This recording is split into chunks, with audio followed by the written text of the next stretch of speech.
Listeners, জিনের মায়াজাল অত্যন্ত জটিল এক রহস্যাবৃত বিষয়, যে এর মধ্যে পড়ে যায় কেউ কখনো বের হয়ে আসতে পারে, কেউ পারে না।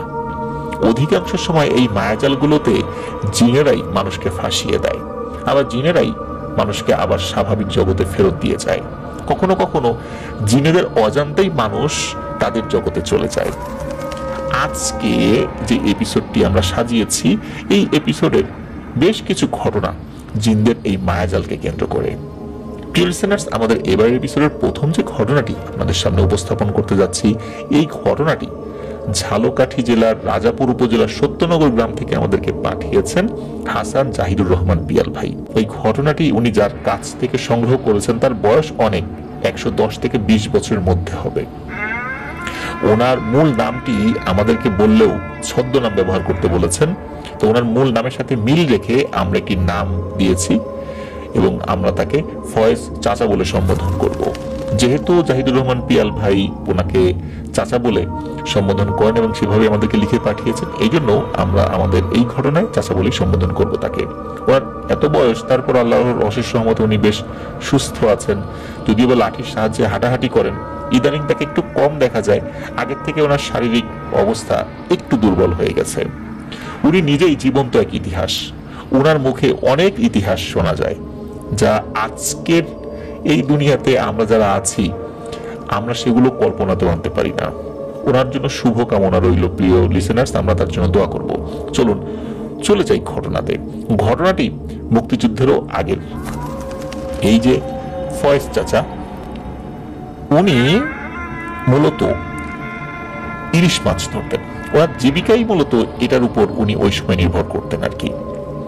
উনি ইলিশ মাছ ধরতেন, বিক্রি করতেন। আর এই চাচা উনি ইলিশ মাছ ধরার জন্য একটা ডিঙি নৌকা নিয়ে ওই সত্যনগর বড় খাল ধরে নৌকা বাইতে বাইতে প্রায় 3 ঘন্টা পর বিষখালী নদীতে পৌঁছে ইলিশ মাছ ধরতেন। আর তার সাথে আরো একজন থাকতো, তার নাম হচ্ছে রতন মিয়া। ফয়েজ চাচার মতে সেই আমলে অনেকেই ইলিশ খেতে পারত, কারণ দামও অনেক কম ছিল আর ইলিশ মাছ মোটামুটি সবাই পেত যদি তারা নদীতে মাছ ধরতে যেত। আর একটা ইলিশ মাছের সাইজ অনেক বড় ছিল। একটা মাছ কেটে রান্না করলে পুরো এলাকায় ইলিশ মাছের গন্ধ ছড়িয়ে পড়তো। আজকাল তো এমনটা আমরা স্বপ্নে ভাবতে পারি। যাই হোক, এই ফয়েজ চাচা ও রতন মিয়া সপ্তাহে 2 কি 3 দিন ইলিশ মাছ ধরতে যেতেন। তারা সাথে বড় বাংলা দা, তারপরে মাছ ধরার জাল, হারিকেন, কেরোসিন তেল, আরো বেশ কিছু প্রয়োজনীয় জিনিস সাথে করে নিয়ে যেতেন। যেদিন ঘটনাটি ঘটে তখন সময়টা আষাঢ় মাস। রাতে খাওয়া দাওয়া শেষ করে সবকিছু গুছিয়ে নিয়ে তারা দুজন বিষখালী নদীর দিকে রওনা দিয়েছেন। রাত তখন আনুমানিক 9টা বাজে। গ্রামের মানুষ সকলে প্রায় ঘুমিয়ে গেছে, আর ওই সময়ে রাত 9টা মানে তো অনেক রাত। ওই বছর প্রচুর বৃষ্টি হয়েছে, তাই খাল পানিতে টইটুম্বুর করছে। আর ফয়েজ চাচা খুবই সাহসী মানুষ ছিলেন, কিন্তু অন্যদিকে এই রতন মিয়া সে ভীতু আর সাবধানী মানুষ ছিলেন। তাই তাদের মধ্যে সিদ্ধান্ত নিয়ে প্রায় বিরোধ হতো। এই রতন মিয়া একটা বলে আর ফয়েজ চাচা একটা বলে। ফয়েজ চাচা সাহস করে কোনো কাজ করতে চান, রতন মিয়া সেটা করতে দেন না। এইটা নিয়ে আর কি মাঝে মাঝে বিরোধ হতো। তো যাই হোক, রতন মিয়া আর ফয়েজ চাচা দুজনে মিলে নৌকা জোয়ারের উজানে ছেড়ে দিয়ে জাল ঠিক করতে করতে ওনারা এগিয়ে যাচ্ছিলেন। ওনারা চলে যাচ্ছিলেন বড়ইয়া ইউনিয়নের কাছে বিষখালী নদীর দিকে। সময়টা আষাঢ় মাস হলেও আকাশ সময় পরিষ্কার ছিল, চাঁদের আলোতে আশেপাশে প্রায় সবকিছু দেখা যাচ্ছে। বিষখালী নদীর দিকে যাওয়ার পথে, ওই নদীর পথে যাওয়ার সময় একটা জায়গা পড়ে। জায়গাটার নাম হচ্ছে মালাকার বাড়ির মোড়। ওই বাড়ির পাশে একটা ফাঁকা মাঠ, যেখানে হিন্দু ধর্মের মানুষকে দাহ করা হতো। ইদানিং ওই এলাকায় শুধু মালাকার বাড়িতে আর আশেপাশে 2-4টা হিন্দু পরিবার রয়েছে আর কি। এখন হিন্দু পরিবার ওইখানে একটু কম থাকে আর কি, কিন্তু ওই সময় আরো অনেকগুলো পরিবার ছিল। আর ওই শ্মশানটা ওই সময় বেশ বড় ছিল। এখন ওই জায়গায় শ্মশানটা আছে, কিন্তু আগের মতো বড় না, আর মাঠের সিংহভাগ জঙ্গল হয়ে আছে। ওই জায়গাটা যখন তারা পার হচ্ছিল নৌকায় করে, তখন ওই জঙ্গলের মধ্যে একটা চিতা জ্বালানো অবস্থায় ছিল। আর সেখানে কিছু হিন্দু ধর্মের জটাধারী সাদা ধুতি আর চাদর পরা লোক দাঁড়িয়েছিল। ওই স্থান পার হতেই নাকি তারা রতন মিয়াকে ডাক দেয়, ও রতন মিয়া এই বলে, আর বলে তাদেরকে নদী পার করে দিতে। তখন কিন্তু এই স্থানটি বেশ ভুতুড়ে বলে সকলের কাছে পরিচিত ছিল, আর এই কারণে এই ফয়েজ চাচা তাদেরকে নিতে চায় না। তখন ওই লোকগুলো তাদেরকে বলে, এই রতন, তুই ফয়েজের কথা শুনিস না, নৌকা এদিকে নিয়ে আয়, আমরা তোদের কোনো ক্ষতি করব না, ভয় নাই, তোদের উপকারী করব। ওই সাদা ধুতি আর চাদর পরা লোকগুলো তাদের হাতে বেশ কিছু স্বর্ণের অলংকার দেখায় এবং বলে, তোদেরকে দেব এগুলো, আয় কাছে আয়। তখন ফয়েজ চাচা রাজি হয়, আর রতনকে বলে, মাঝে মাঝে একটু ঝুঁকি নিতে হয়, তা না হলে লাভের খাতা শূন্যই থাকে। যাই হোক রতন, যা শ্মশান ঘাটে নৌকা ভিড়া। রতন মিয়াও তাই করে। ওই লোকগুলো ছিল 4 জন। তারা নৌকায় উঠে পড়ে এবং ভালোভাবেই তাদেরকে ওপারে পৌঁছে দেয় এই ফয়েজ চাচা আর রতন মিয়া। ওই 4 আগন্তুক নৌকা থেকে নেমে যাওয়ার সময় তাদের একটা অদ্ভুত পাথর দেয় আর বলে, শোন, তোরা আজ মাছ ধরতে যাস না, তোদের বিপদ হবে, আর যদিও বা যাস এই পাথরটা সাথে রাখ। পাথরটা দিয়ে তোরা তেমন কিছুই পাবি না, তবে এটা তোদের ভাগ্য পরিবর্তন করতে সাহায্য করবে। আর এই পাথরটা কিন্তু হারাস না, আর এটা না থাকলে তোদেরকে আমরা কোনো উপকার করতে পারবো না, আর এটা হারালে আমরা কিন্তু তোদেরকে ছাড়বো না, মনে রাখিস। আমাদের দেওয়া উপহার যদি তোরা অমর্যাদা করিস তাহলে কিন্তু তোদের বিপদ হবে, এই বলে দিলাম। যাই হোক, তারা তাদেরকে নামিয়ে দিয়ে মাছ ধরার জন্য বিষখালীর দিকে রওনা দেয়। এক সময় তারা বিষখালীতে পৌঁছেও যায়। ওই রাত্রে বিষখালী নদী নাকি খুব উত্তাল ছিল। তখন নদী তো অনেক বড় ছিল, আর এই নদীতে শুধু তারাই না, আরো অনেক জেলেরাই ইলিশ মাছ ধরতো। তাই বিষখালীতে ঢুকে পড়লেই তারা হাফ ছেড়ে বাঁচতো, কারণ তারা যে পথ ধরে এখানে আসতো ওই পথটা ভুতুরে হলেও বিষখালী নদীতে আসলেই তাদের ভয় কমে যেত, কারণ অনেক জেলেরাই তো ওখানে মাছ ধরতো। কিন্তু যেদিন ঘটনাটা ঘটে ওই দিন একদমই কোনো নৌকা ছিল না পুরো নদীতে, মানে তাদের চোখ যত দূর যায় কিছু দেখছে না। আর নৌকা যদি থাকে ওই নৌকায় তো হারিকেন জ্বালানো থাকে বা কোনো কুপি জ্বালানো থাকে, অনেক দূর থেকেও তো ওই আলো বোঝা যায়, কিন্তু ওখানে কোনো আলো ছিল না। এটা দেখে তার তো খুবই অবাক হয়, কি ব্যাপার, কোনো নৌকাই নাই, কোনো জেলেই নাই, একটা হারিকেন বা কুপিও জ্বালানো নাই, আজব ব্যাপার। যাই হোক, তারা মাছ ধরার জন্য জাল পাতে, আর ওই দিন বেশ ভালোই মাছ ধরা পড়ছে জালে। তারা অত বড় নদীতে মাছ ধরতে ধরতে এই বিষয়টা ভুলেই যায় যে তারা একাই আছে শুধু এই বিশাল নদীর মধ্যে। তারা মাছ ধরতে ধরতে এক সময় হঠাৎ করে দেখে অনেক চাকচিক্যময় একটা জাহাজের মতো আসছে। ওই সময় এত চাকচিক্যময় জাহাজ, তারা শুধু মানুষের কাছে গল্প শুনতো যে ওই বিলেতে এরকম জাহাজ আছে, আমেরিকাতে এরকম সুন্দর সুন্দর লঞ্চ আছে, মানে তাদের ভাষায় তারা যেটা বুঝতো আর কি। কিন্তু এত সুন্দর, এত আলোকিত একটা নৌযান হতে পারে এটা তাদের কল্পনাতেও ছিল না। আর ওটা দেখে তারা বুঝলো যে ওখানে একটা অনুষ্ঠান হচ্ছিল। আর হঠাৎ করে এই নৌকার মধ্যে এমন এক অদ্ভুত জাহাজ দেখে তাদের মনের অবস্থা কেমন হতে পারে, প্রিয় লিসেনার্স, আপনি বুঝতে পারছেন। ফয়েজ চাচা আর রতন মিয়া দুজনেই অবাক হয়ে যায় এটা দেখার পর। যাই হোক, তারা তখনও ভাবছে সত্যি কোনো বিদেশি জাহাজ এখানে আসলো নাকি। কিন্তু হঠাৎ করে তারা লক্ষ্য করে ওই জাহাজে যে লোকগুলো দেখা যাচ্ছে তারা অস্বাভাবিক রকমের লম্বা, আর তাদের কারো মাথা 2টা, আবার কারো নাকি একটা হাত একটা পা। এমন অবস্থা দেখে রতন মিয়া তো ভয়ে যা দোয়া দুরুদ জানে সেটা পড়া শুরু করেছে। ফয়েজ চাচাও খুব ভয় পেয়েছে, কিন্তু উনি নিজেকে সামনে রাখার চেষ্টা করছেন। আর ফয়েজ চাচা রতন মিয়াকে বলে, রতন দ্রুত নৌকা বা, যত তাড়াতাড়ি সম্ভব এই নদী থেকে বের হই আর নদীর পারে যা তাড়াতাড়ি। ফয়েজ চাচা তো জাল গুটাতে শুরু করে, আর ওই যে জাহাজটা খুবই তাড়াতাড়ি তাদের ওই নৌকার দিকে এগিয়ে আসতে থাকে। এক সময় ওই জাহাজটা তাদের ছোট নৌকার খুব কাছাকাছি চলে আসে, এখনই ওই জাহাজের নিচে নৌকাটা ঢুকে যাবে এমন একটা অবস্থা হয়। তখন নিরুপায় হয়ে ওই জাহাজকে হাত নেড়ে চিল্লাতে চিল্লাতে বিভিন্ন রকমের উপায়ে তাদের চোখে পড়ার চেষ্টা করে। একসময় তাদের চিৎকার শুনতে পায় জাহাজে থাকা 2 মাথাওয়ালা 1 হাত পাওয়ালা ওই জিনিসগুলা। তারা জানতো, মানে এই ফয়েজ চাচা আর রতন মিয়া জানতো যে তারা যাদের সংকেত দিচ্ছে তারা কেউ মানুষ না, কিন্তু ওই জাহাজটা তাদেরকে পিষে ফেলবে আর উপার্জনের এই একটা মাত্র মাধ্যম, এই নৌকা জাল, এগুলো নষ্ট হয়ে যাবে। তাই তারা বাধ্য হয়ে তাদেরকে সংকেত দেয়। যাই হোক, ওই অশরীরী যেগুলো ছিল এখানে ওই জাহাজের মধ্যে, যখন ওরা এই দুইজনকে দেখতে পায় তখন ওরা নাকি অবাক হয়ে তাদের নিজেদের মধ্যে কি যেন বলা বলি করে, মানে ওরা নিচ থেকে দেখছে এটা। আর তারা এই দুইজনকে দেখার পর অদ্ভুত ভাবে ওই জাহাজটা থামিয়ে দেয়। জাহাজটা থামতে একটু সময় লাগে, আরো এগিয়ে যায়, কিন্তু ওটা থেমে যায়। আর ওই অশরীরীরা জাহাজের উপরে বসে এই ফয়েজ চাচা এবং রতনের দিকে অবাক দৃষ্টিতে তাকিয়ে থাকে। আমরা মানুষরা যেমন অদ্ভুত কিছু দেখলে অবাক দৃষ্টিতে তাকিয়ে থাকি, মনে হচ্ছে যে ওরা ভয় দেখানোর পরিবর্তে এই দুজন মানুষকে দেখে খুবই অবাক হয়েছে। কিন্তু ফয়েজ চাচা এবং রতন মিয়া আরো অবাক হয়। সবচেয়ে বড় ধাক্কা লাগে তাদের তখন, যখন দেখতে পায় ওই জাহাজের মধ্য থেকে হঠাৎ করে 4 জন ব্যক্তি বের হয়ে এসেছে এবং ওই 4 জন ব্যক্তিকে এই দুজন চিনতে পারে। তারা হচ্ছে ওই যে শ্মশান ঘাটে নৌকায় পার করে দিয়েছিল যে 4 জনকে, এই 4 জন ব্যক্তি তারা, সেই জটাধারী ধুতি চাদর পরিহিত ব্যক্তি। ওই 4 জন ব্যক্তি ফয়েজ চাচা এবং রতন মিয়াকে বলে, এই রতন আর ফয়েজ জাহাজে ওঠো। তখন ওই অশরীরীদের মধ্যে থেকে 2 জন হাওয়ায় ভেসে এসে তাদেরকে ওই নৌকা থেকে জাহাজে তুলে নিয়ে যেতে চায়।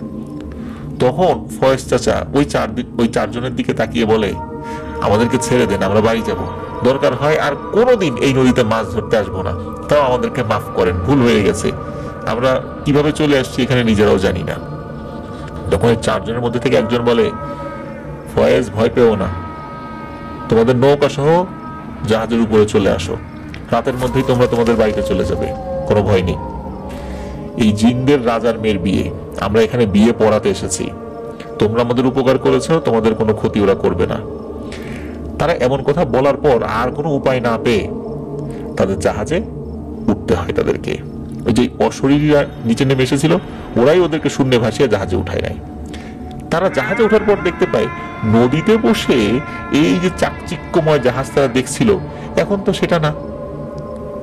জাহাজের পুরো কাঠামো জুড়ে অনেক বড় বড় তাল গাছ, বেল গাছ, এরকম জঙ্গল হয়ে আছে গাছের।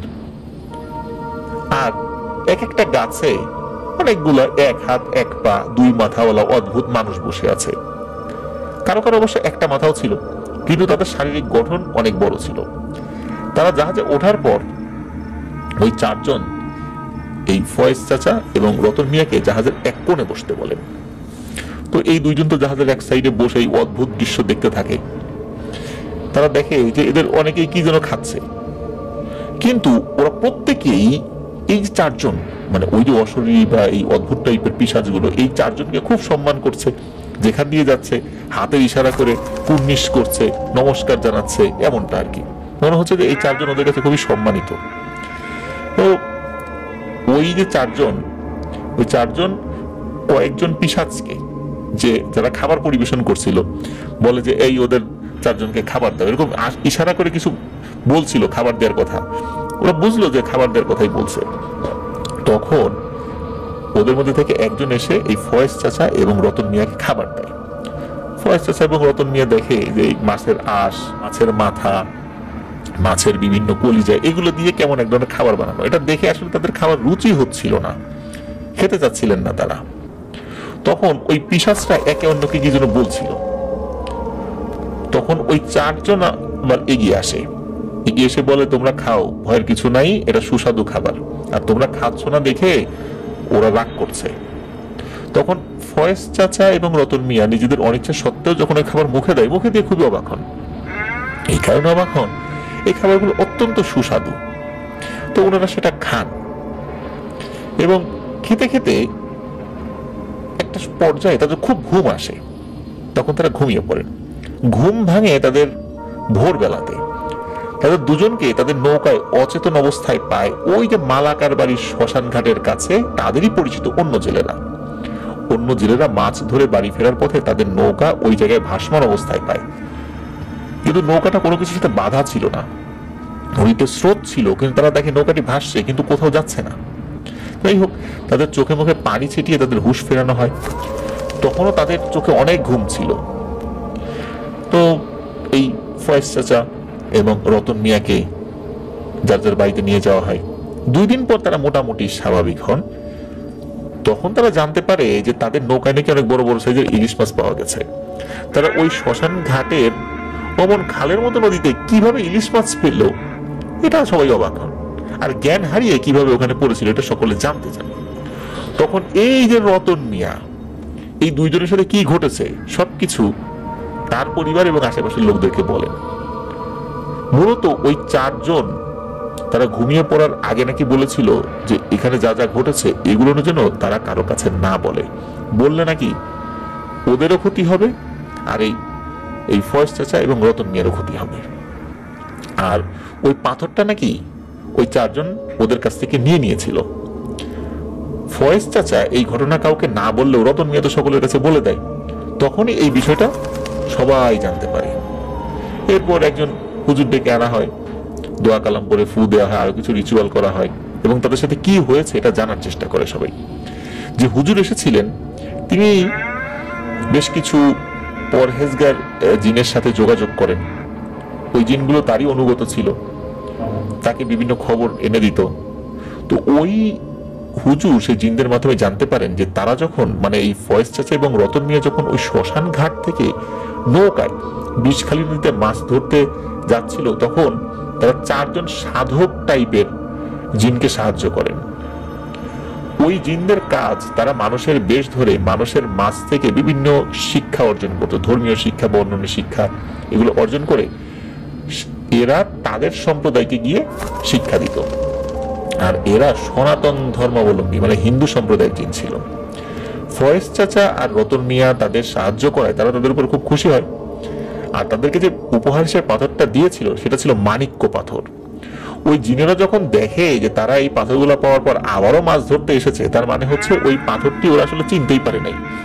এই পাথরের সঠিক ব্যবহার তারা করতে পারবে না। আর যদি এমন হতে পারে যে কোনো মানুষ এই পাথরের সঠিক দাম না দিয়ে ওদের কাছ থেকে নিয়ে যেতে পারে, যেটাতে ওদের 4 জনের অসম্মান করা হবে। তাই ওই জিনেরা তাদের কাছ থেকে পাথরটা নিয়ে যায়। আর ওই প্রসিদ্ধ 4 সাধক জিনদের সাহায্য করতে গিয়ে জিনদের অজান্তেই তাদের মায়াজালে ওই বিষখালী নদীতে গিয়ে পৌঁছায়। আর এই মায়াজালের কারণেই এই ফয়েজ চাচা এবং রতন মিয়া নদীতে অন্য কোনো নৌকা বা জেলেদেরকে দেখতে পায়নি, অথচ নদীতে কিন্তু ওই অবস্থায় অনেক নৌকা এবং জেলেরা অবস্থান করছিল। এবং ওখানকার কোনো জেলে বা আরো যারা ছিল কেউই এই ফয়েজ চাচা এবং রতন মিয়াকেও দেখেনি। মূলত এই মায়াজালের কারণেই এই ঘটনাটা ঘটছিল। তারাও কাউকে দেখছে না, অন্যরাও তাদেরকে দেখছে না। আর মাঝখান থেকে এমন এক অদ্ভুত জিনিস দেখে সেটা জিনেরাও আশা করেনি যে এই জিনিসটা কেউ দেখে ফেলবে। তাই হোক, যেহেতু জিনদের শিক্ষককে তারা সাহায্য করেছে, এই কারণে অন্য জিনগুলো তাদের কোনো ক্ষতি করেনি। তারা যখন বুঝতে পেরেছে যে তাদের মায়াজালে ভেসে তারাও তাদের দুনিয়াতে এসে পড়েছে, তাই তারা তাদের জাহাজে তুলে নেয়। আর তাদের আনন্দ অনুষ্ঠান শেষ হলে তাদেরকে লোকালয়ে নামিয়ে দিয়ে যায়। আর ওই 4 জন জিন জ্ঞান লাভের আশায় আবারও বেরিয়ে পড়েছে। কিন্তু তাদের এই বিষয়টা গোপন রাখতে বলেছেন ওই অশরীরা। কিন্তু এই ফয়েজ চাচা তাদের কথা শুনলেও এই রতন মিয়া তো কথা রাখেনি, তার পেট পাতলা লোক, কথা বলে ফেলেছে। তাই রতনের উপর তারা খুবই ক্ষিপ্ত, সুযোগ পেলেই নাকি রতনকে ক্ষতি করবে। এটাই ওই হুজুর জানান, যেটা ওই জিনেরা এসে মানে ওই হুজুরের জিনেরা এসে ওই হুজুরকে বলেছেন। এইবার রতনের পরিবার লোকজন তো খুবই ভীত হন। তারা হুজুরকে একটা ব্যবস্থা নিতে বলেন, কিন্তু হুজুর বলেন, দেখুন আমার বাধ্য জিনেরা আমাকে রতনের বিষয়ে দূরে থাকতে বলেছে, কারণ ওর উপর ক্ষিপ্ত প্রায় শত শত জিন। আমার বা আমার মিত্র যে জিনগুলো রয়েছে তাদের ক্ষমতা নাই ওদের সাথে পেরে ওঠা।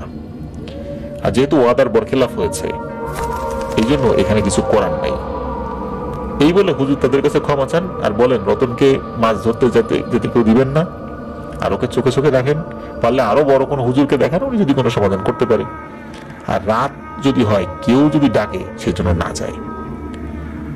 এরপর রতন মিয়া আসলে বেশি দিন বেঁচে ছিলেন কি ছিলেন না, আসলে রতন মিয়া মারা গিয়েছিল কিনা, এটাও ফয়েজ চাচা ঠিক করে বলতে পারেনি। কারণ ওই ঘটনার পরপরই রতন মিয়া অনেকটা উন্মাদের মতো হয়ে গেছিল, উন্মাদ না আবার উন্মাদ এরকম আর কি। তাকে দিনের বেলায় খুবই কম দেখা যেত, সে সারাদিন ঘুমাতো, আর রাতের বেলায় তাকে কেউ কেউ নাকি দেখতে পেত, রাতের বেলা ঘুরে বেড়াতো। তো এই কারণে তাকে অনেকে উন্মাদ বলেছিল। যাই হোক, রতন মিয়ার কি হয়েছিল তা এই ফয়েজ চাচার কাছ থেকে জানতে চাইলে উনি সহজে বলতে চাননি এই পিয়াল ভাইয়ের কাছে। তো একটা পর্যায়ে অনেক জোরাজুরি করার পর এই রতন মিয়ার বিষয়ে কিছু জিনিস জানা যায়। ফয়েজ চাচা বলেন যে রতন মিয়া ওই কথা সবাইকে বলার পর তার পরিবার যখন জানতে পারে যে রতন মিয়ার বিপদ আছে, তখন থেকে রতন মিয়াকে তারা খুব সাবধানে এবং চোখে চোখে রাখতো। আর এই রতন মিয়াও তো একটু ভীতু টাইপের মানুষ ছিল, ও সাবধানে থাকতো। আর ফয়েজ চাচাও যেহেতু এই বিষয়টার সাথে ইনভলভ ছিল, তাই তার পরিবারও তাকে মাছ ধরতে যেতে দিত না। আর রতন মিয়ার সাথেও খুব একটা বেশি তার কথা হোক এটাও তার পরিবার চাইতো না। এই জন্যই মূলত দুজনের মধ্যে দেখাশোনা কথাবার্তা কম হতো। কিন্তু এই বিষয়টার বেশ কিছুদিন পর ফয়েজ চাচা নামাজ পড়ার জন্য মসজিদে যান, তখন রতন মিয়ার সাথে দেখা হয়। ফয়েজ চাচা রতন মিয়ার অবস্থা কি এটা জানতে যখন চান, তখন এই রতন মিয়া ফয়েজ চাচাকে বলেন যে ফয়েজ ভাই, ওই দিনের পর থেকে আমার সাথে অনেক কিছু হয়েছে, এখন তার বলতে চাই না, ওইটুকু কথা বললে তো অনেক ঝামেলায় পড়ে গেছি, আমার সাথে অনেক রকমের ভয়ের কাজ হয়, কিন্তু এখন আমার অভ্যাস হয়ে গেছে। তারপর হঠাৎ করে রতন মিয়া ফয়েজ চাচাকে বলেন, ভাই আমরা তো ওই দিন একসাথে ছিলাম, তাই তোমাকে কথাটা বলি, আমি এখন যে কথাটা বলবো তার জন্য তাদের কাছ থেকে আমার অনুমতি নিতে হয়েছে। ফয়েজ চাচা বলেন, কাদের কাছ থেকে আবার অনুমতি নিয়ে তোমার আমার সাথে কথা বলা লাগবে, তুমি বলো। তখন এই ফয়েজ চাচাকে রতন মিয়া বলে, ভাই আমি ওই কথাগুলো মানুষের কাছে বলে দিয়েছি, তাই ওই সাধক শ্রেণীর যে 4 জন জিন তারা আমাকে শাস্তি স্বরূপ অনেক ভয়ঙ্কর কাজ করতে বলে, আর সেটা আমাকে করতেও হয়। এগুলো এত ভয়ঙ্কর কাজ যে আমি খুবই ভয় পাই, যদিও তারা আমার সাথে থাকে তাও আমার ভয় লাগে। আমি তাদের কাছে তোমার কথা বলছি, তারা বলছে তুমি তাদের কথা কাউকে বলনি, তাই তারা তোমাকে কোনো শাস্তি দেবে না। তবে তুমি যদি নিজের ইচ্ছায় আমার সাথে তাদের হয়ে কাজ করো, তাহলে তারা অনেক অনেক ধন দৌলত দিবে আমাদেরকে, আমাদের বিপদ হবে না, অনেক সাহায্য পাবো তাদের কাছ থেকে। আর তুমি যদি কাজ নাও করতে চাও, তাও তোমার উপর কোনো জোর জবরদস্তি নাই। তখন ফয়েজ চাচা তার কাছে জানতে চান কি ধরনের কাজ করতে হবে তাদের জন্য, তখন রতন মিয়া বলতে চায় না। তখন ফয়েজ চাচা বলেন, কাজ কি এটা না জেনে আমি কিভাবে রাজি হব, আমাকে তো আগে জানতে হবে কাজ কি। তখন রতন মিয়া বলে যে ওই অশরীরা নাকি সবসময় তাদের সাথেই থাকে, মানে তার সাথে থাকে ওই যে 4 জন যে অশরীরী বা সাধক শ্রেণীর জিন, তাই কাজের ধরন কি সেটা ফয়েজ চাচাকে বলতে পারবে কিনা এটা রতন মিয়া মানে অদৃশ্যভাবে কারো কাছে জানতে চান। তখন কি বলেছিল এটা আর ফয়েজ চাচা শোনেন নাই। রতন মিয়া বলে যে তারা সম্মতি দিয়েছে। তখন রতন মিয়া ফয়েজ চাচাকে বলেন, তারা মাঝে মাঝে নাকি ব্ল্যাক ম্যাজিকের জন্য রতন মিয়াকে কোনো মানুষের কবর খুঁড়ে শরীরের বিভিন্ন অংশ কেটে আনতে বলে, যদিও ওই 4 জন সাধক জিনের মধ্যে কেউ না কেউ তার সাথে থাকতো। এছাড়া তাদের সম্প্রদায়ের কোনো জিন যদি মানুষের দ্বারা আক্রান্ত হতো বা কাউকে বোতলবন্দি করে ফেলা হতো বা কোনোভাবে কোনো জিনকে ক্ষতি করা হতো, কোনো মানুষ ক্ষতি করতো, কোনো তান্ত্রিক বা অন্য কেউ, তখন জিনেরা তো অনেক কাজে তারা সেটা সক্ষম হতো না কোনো জিনকে উদ্ধার করতে। সেই কাজগুলো এই রতন মিয়াকে করতে বলতো। রতন মিয়া মানুষ হিসাবে সেই কাজটা করা তার জন্য অনেক ইজি ছিল। এইভাবেই সে জিনদেরকে উপকার করত। আর এই জিনেরাও নাকি রতন মিয়াকে অনেক টাকা পয়সা দিয়েছে। রতন মিয়ার এখন কোনো টাকা পয়সার সমস্যা নেই, যদি ফয়েজ চাচাও করে তাকেও নাকি অনেক টাকা পয়সা দিবে। কিন্তু ফয়েজ চাচা সব শুনে রতন মিয়াকে বলে দেয় যে বাপুরে আমি এই কাজের মধ্যে নাই। আর যেহেতু রতন মিয়া বলেছিল যে ওই 4 জন সাধক শ্রেণীর অশরীরী জিন সবসময় ওই রতন মিয়ার সাথেই থাকে, ওই অবস্থায় ফয়েজ চাচা বলে ওঠেন যে জনাব আপনারা এই রতন মিয়াকে ক্ষমা করে দেন, ওকে মুক্তি দেন। তখন ওই শূন্য থেকেই ভারী কণ্ঠে কেউ একজন বলে ওঠে যে ফয়েজ এই অনুরোধ করো না, তুমি না করলে কোনো সমস্যা নাই, তোমাকে জোর জবরদস্তি করব না, কিন্তু রতনকে এই কাজ আমৃত্যু করতে হবে। আমাদের কখনো যদি মনে হয় ওকে মুক্তি দেওয়া উচিত, তখনই দেব। তখন এই ফয়েজ চাচা ভয় আর কোনো কথা না বলে ওইখান থেকে বাড়িতে ফেরত আসেন। এরপর খুবই কম দেখা টাকা হতো, কথাবার্তা খুব একটা হতোই না। এরকম চলতে চলতে রতন মিয়াকে একটা সময় আর কেউ দেখতে পায় না। খোঁজখবর নিয়ে জানা যায় রতন মিয়া নিরুদ্দেশ হয়ে গেছে। একদিন রাতে ঘর থেকে বের হয়ে আর নাকি বাসায় ফেরত আসেনি। এইটাই ছিল ঘটনা। এইটা এই ফয়েজ চাচা জাহিদুর রহমান পিয়াল ভাইয়ের কাছে বলেছেন। আর চাচার বয়স সম্পর্কে তো বলেছি, প্রায় 120 বছরের কাছাকাছি হবে। তার জন্য দোয়া চেয়েছেন জাহিদুর রহমান পিয়াল ভাই। ফয়েজ চাচা জীবিত আছেন। রতন মিয়ার পরিবার পরিজনও এখনো আছেন, কিন্তু রতন মিয়ার আর কোনো খোঁজ খবর পাওয়া যায়নি। উনি জীবিত আছেন না মারা গেছেন না কোথায় আছেন কি করছেন এই বিষয়ে কেউ কিছু জানে না। এভাবেই রতন মিয়ার যেই ব্যাপারটা আস্তে আস্তে মানুষের সামনে থেকে চলে যায়। রতন মিয়া এখন কোথায় গেছেন এটা জানতে পারলে হয়তোবা আরো অনেক কিছু জানা যেত। প্রিয় লিসেনার্স, দারুণ একটি ঘটনা। আশা করছি ঘটনাটি আপনাদের ভালো লেগেছে। আর আমরা এখন চলে যাব আমাদের এবারের এপিসোডের পরবর্তী আরো একটি নতুন ঘটনায়। চলুন শুনে আসি আমাদের এবারের 82 নং এপিসোডের দ্বিতীয় ঘটনা।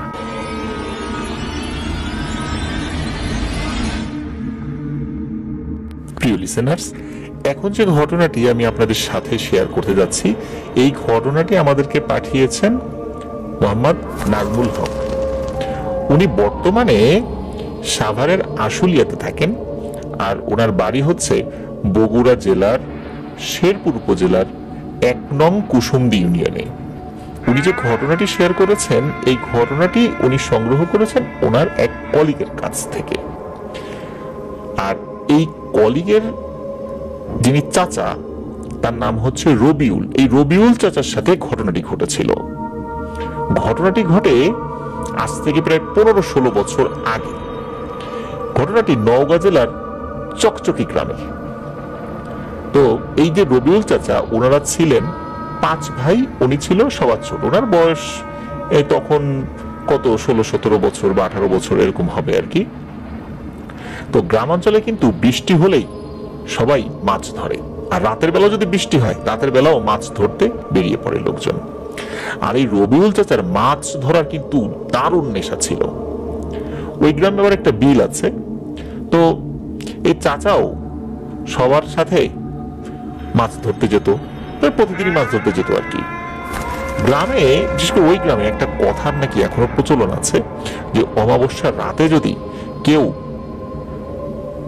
নগ্ন অবস্থায়, মানে কোনো কাপড় পরা যাবে না, এই অবস্থায় যদি বাঁশের কঞ্চি কেটে নিয়ে এসে ওটা দিয়ে মাছ ধরার যে বড়শি, ওই বড়শির ছিপ তৈরি করে, তাহলে ওইটা দিয়ে নাকি প্রচুর পরিমাণে মাছ ধরা পড়ে। এটা একটা প্রচলিত কথা আর কি, তাদের বিশ্বাস। এটা কুসংস্কারও হতে পারে। আর যখন কেউ এই অবস্থায় এই কঞ্চি বা ছিপ তৈরি করার জন্য যেই বাঁশের যে ডালটা, এটা আমরা তো কঞ্চি বলি, ওটা যখন আনতে যাবে তখন নাকি আশেপাশে প্রচুর শব্দ হবে, কিন্তু পিছনে তাকানো যাবে না, তাকালেই হবে বিপদ। গ্রামের মুরব্বীরা তো এমনই বলে আর কি। তো এই ধরনের কথা শুনে এই যে রবিউল চাচা, তার মাথায় একটা বুদ্ধি আসে, সেও অমাবস্যা রাতে বাঁশের কঞ্চি কেটে নিয়ে আসবে। তো যেই ভাবা সেই কাজ। তিনি আবার করেছে কি, তার আরো 2 বন্ধুকে বলেছেন। তারাও রাজি নয়। একাই যে যেতে হবে এমন তো কোনো কথা নাই, একাধিক ব্যক্তি তো যাওয়া যাবে সাথে। তো এই চিন্তা করেই মূলত ওনারা 3 জন মিলে ঠিক করে যে অমাবস্যা রাত এলে তারা 3 জন মিলে এই কাজটা করবেন। তো অমাবস্যার রাত চলে এলো, তারা 3 জন মিলে ঠিক রাত 11টার দিকে বাড়ি থেকে বের হয়। প্ল্যান ছিল একটা নির্দিষ্ট জায়গায় গিয়ে তারা তাদের পোশাক খুলে তারপর তারা ওই বাসায় প্রবেশ করবে। তারপর আবার কাজ শেষ করে পোশাক পরে যে যার বাড়িতে চলে যাবে। কারণ পোশাক খুলে তো বাড়ি থেকে বের হওয়া যাবে না, তাহলে তো মানুষজন যদি দেখে তাদেরকে কি জবাব দেবে। আর এমত অবস্থা যদি কেউ দেখে ফেলে তাদেরকে তো উন্মাদ বলবে। অনেক ধরনের ব্যাপার স্যাপার আছে। খুব সুন্দর একটা পরিকল্পনা তারা করেছিলেন, যাতে করে মানুষজন তাদেরকে দেখবে না ওই অবস্থায়, আবার তাদের কাজও হাসিল হবে। তো তারা ওই পরিকল্পনা মাফিক বাড়ি থেকে বের হন। আর যে বাঁশঝাড়ে তারা কুঞ্চি কাটবেন ওইখানে একটা বড় পুকুর ছিল। পুকুরের এক পাশে ছিল বিশাল একটা হিজল গাছ, আর এক পাশে ছিল একটা বিশাল শিমুলের গাছ। তো ওনারা ওই বাঁশের কাছাকাছি এসে তিনজন মিলে তারা তাদের পূর্ব পরিকল্পনা মাফিক কাজ করে বাঁশঝাড়ে ঢুকে পড়েছেন। তো ওনারা যখন বাঁশের কঞ্চি কাটতে গিয়েছেন তখন কি হয়, চারপাশে তো প্রচুর অন্ধকার। এই রবিউল চাচা ওনাই এক পাশে গিয়েছেন আর ওই দুইজন ওনারা অন্য পাশে কঞ্চি কাটতে গিয়েছেন। কারণ রবিউল চাচার আবার খুব খুঁতখুঁতে স্বভাব ছিল, যেন তেন কঞ্চি কাটলে হবে না, একটা সিপ হতে হবে, এত কষ্ট করে আসছেন, এত ঝুঁকি নিয়ে আসছেন, সিপটা তো ভালো হইতে হবে। যেন তেন কঞ্চি কেটে নিয়ে গেল, দেখা গেল ওটা দিয়ে পুঁটি মাছও ধরা যায় না, তখন কি হবে? এই জন্য উনি সময় নিয়ে সুন্দর সিপ হবে এমন একটি কঞ্চি খুঁজে বের করার চেষ্টা করছিলেন। তো খুঁজতে খুঁজতে ওনার যে দুই বন্ধু তাদের থেকে উনি বেশ দূরত্বে চলে আসেন। তো উনি তো খুব সাহসী মানুষ ছিলেন, তবে ওই দিন উনি বেশ ভয়ে ছিলেন, কিন্তু উনি ওনার দুই বন্ধুকে বুঝতে দিচ্ছিলেন না। তো উনি যখন কঞ্চি কাটতে গিয়েছেন তখনই মূলত ভয়াবহ ঘটনাটা ঘটেছে। উনি হঠাৎ করে দেখেন ওই যে শিমুল গাছ, যখন শিমুল গাছের কাছে চলে এসেছেন, ওই শিমুল গাছে একটা পা, বিশাল একটা পা, আর একটা পা হচ্ছে হিজল গাছে পুকুরের ওই পাশে। এই দুই পাশে দুই পা দিয়ে বিশাল দেহি কেউ একজন দাঁড়িয়ে আছে, এবং দাঁড়িয়ে থাকার একটা পর্যায়ে রুকু যেভাবে দেয় আমরা নামাজে যে রুকু দেই, ওইভাবে সে ঝুঁকে সে মাথা সমেত তার লম্বা চুল ওই পানির মধ্যে ডুবাচ্ছে।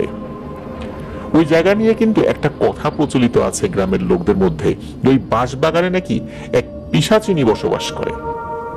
কিন্তু ওইটা জাস্ট মুরব্বীরা বলেন, ইয়াংদের মধ্যে কেউ না দেখলেও অনেক মুরব্বীরা নাকি ওটা দেখেছেন বলে কথিত আছে। তো এই যে রবিউল চাচা, উনি এই দৃশ্য দেখেন, দেখে প্রচন্ড ভয় পান। উনি ভয়ে আর কঞ্চি কাটার সাহস করেন না। উনি চিন্তা করে একটা শব্দও করা যাবে না, কারণ ওই জিনিসটা যে ওই পুকুরের মধ্যে চুল সমেত মাথা ডুবাচ্ছে আর উঠাচ্ছে, ওই পিশাচিনী তো রবিউল চাচাকে দেখে নাই। কোনো ধরনের শব্দ না করে এখান থেকে পালিয়ে যাওয়াটাই হবে সবচেয়ে বুদ্ধিমানের কাজ। উনি ঘুরে পা টিপে টিপে আস্তে আস্তে হাঁটছেন যাতে কোনো শব্দ না হয়। উনি হঠাৎ করে বুঝতে পারেন ওনার পিছনে বড় বড় নিঃশ্বাসের শব্দ। অনেক সময় গরু বা মহিষ বড় বড় নিঃশ্বাস ফেলে না, ফসফস শব্দ হয়, ঠিক তেমন শব্দটা শুনতে পেয়ে উনি ভয়ে ভয়ে পেছন দিকে তাকান। উনি দেখতে পান যে একদম ওনার মুখের কাছাকাছি বিশাল একটা মাথা, অনেক বড় একটা মাথা, তার চুল বড় বড়, ভয়ঙ্কর তার চেহারা, পুরো মুখ মনে হচ্ছে পোড়া, চোখ দুটো লাল টকটকে না হলেও সাদা চোখই, কিন্তু অনেক বড় বড়, এবং ওই জিনিসটা তার দিকে তাকিয়ে আছে। এবং হঠাৎ করে বলে ওঠে, কিরে রবিউল, ভাবছিলি আমি কিছুই টের পাই নাই না? আমি সব দেখি, কিন্তু জাস্ট এতটুকু বলেছে শুধু। আর সাথে সাথে ওইখানেই ওই রবিউল চাচা অজ্ঞান হয়ে পড়ে যায়।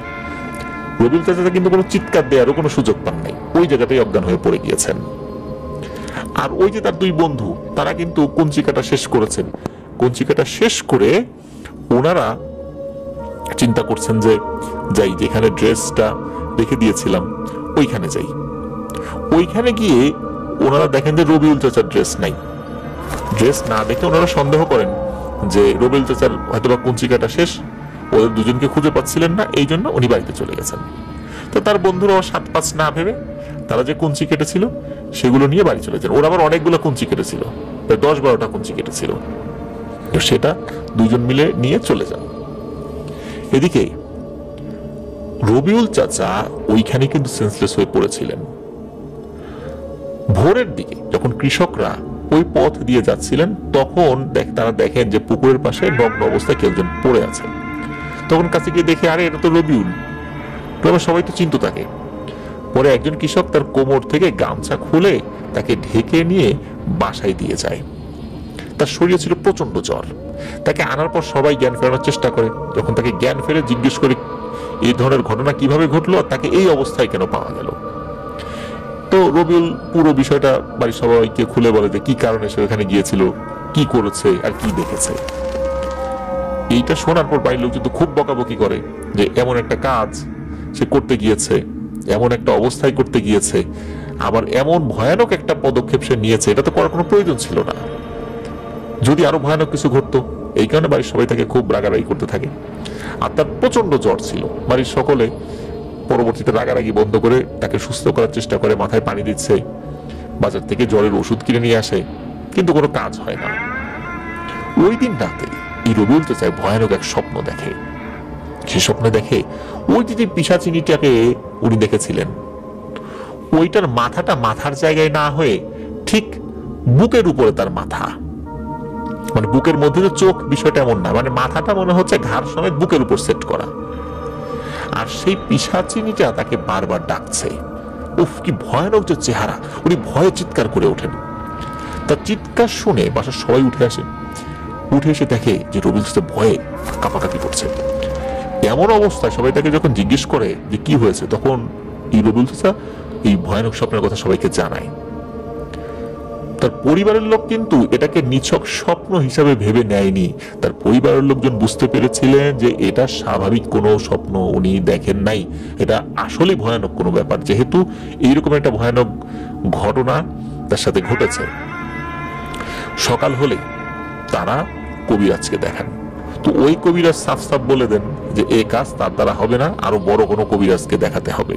কারণ এটা যদি উনি কাজ শুরু করেন কোনো লাভ হবে না, মাঝখান থেকে রবিউলের ক্ষতি হবে, মানে সময় চলে যাবে, ওর কোনো উপকারে আসলে ওই কবিরাজ আসতে পারবেন না। এদিকে বাড়ির সকলে কিন্তু কবিরাজ খুঁজতে থাকে, এই কবিরাজ সেই কবিরাজ, এই হুজুর সেই হুজুর দেখাতে থাকে, টাকা টাকা চলে যাচ্ছে। এদিকে এই রবিউল চাচা শুকিয়ে একদম কাঠ হয়ে গেছেন, মনে হচ্ছে একটা কঙ্কালের উপরে শুধু চামড়া বসিয়ে দেওয়া হয়েছে।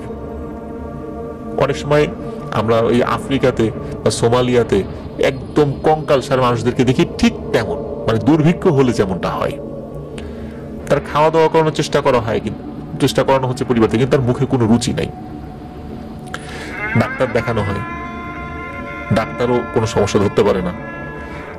এরপরে আরো ভালো একজন কবিরাজের কাছে নিয়ে যাওয়া হয়, তিনি তাকে দেখে বলেন যে ওর বাঁচার আশা শেষ, ওর আর বাঁচার কোনো আশা নাই, আল্লাহর নাম নিতে থাকো, আর ও যেটা খেতে চায় সেটা খাওয়াও, আজরাইল যে কোনো সময় ওর কাছে চলে আসবে, এর কোনো ট্রিটমেন্ট হবে না। সকলে খুব হতাশ হয়। তাকে নিয়ে বাড়িতে নিয়ে আসা হয় ওই হুজুর মানে কবিরাজের কাছ থেকে।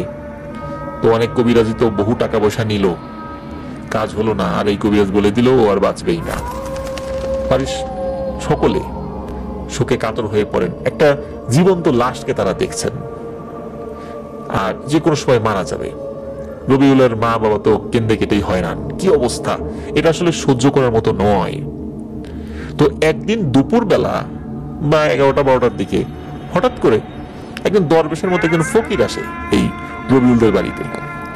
বাড়ির উঠোনে দাঁড়িয়ে ওই দরবেশের মতো ওই ফকিরটা বলে ওঠে, এই শয়তানি, তুই এখানে কেন, এখানে কি করিস তুই, এইভাবে বলে ওঠে।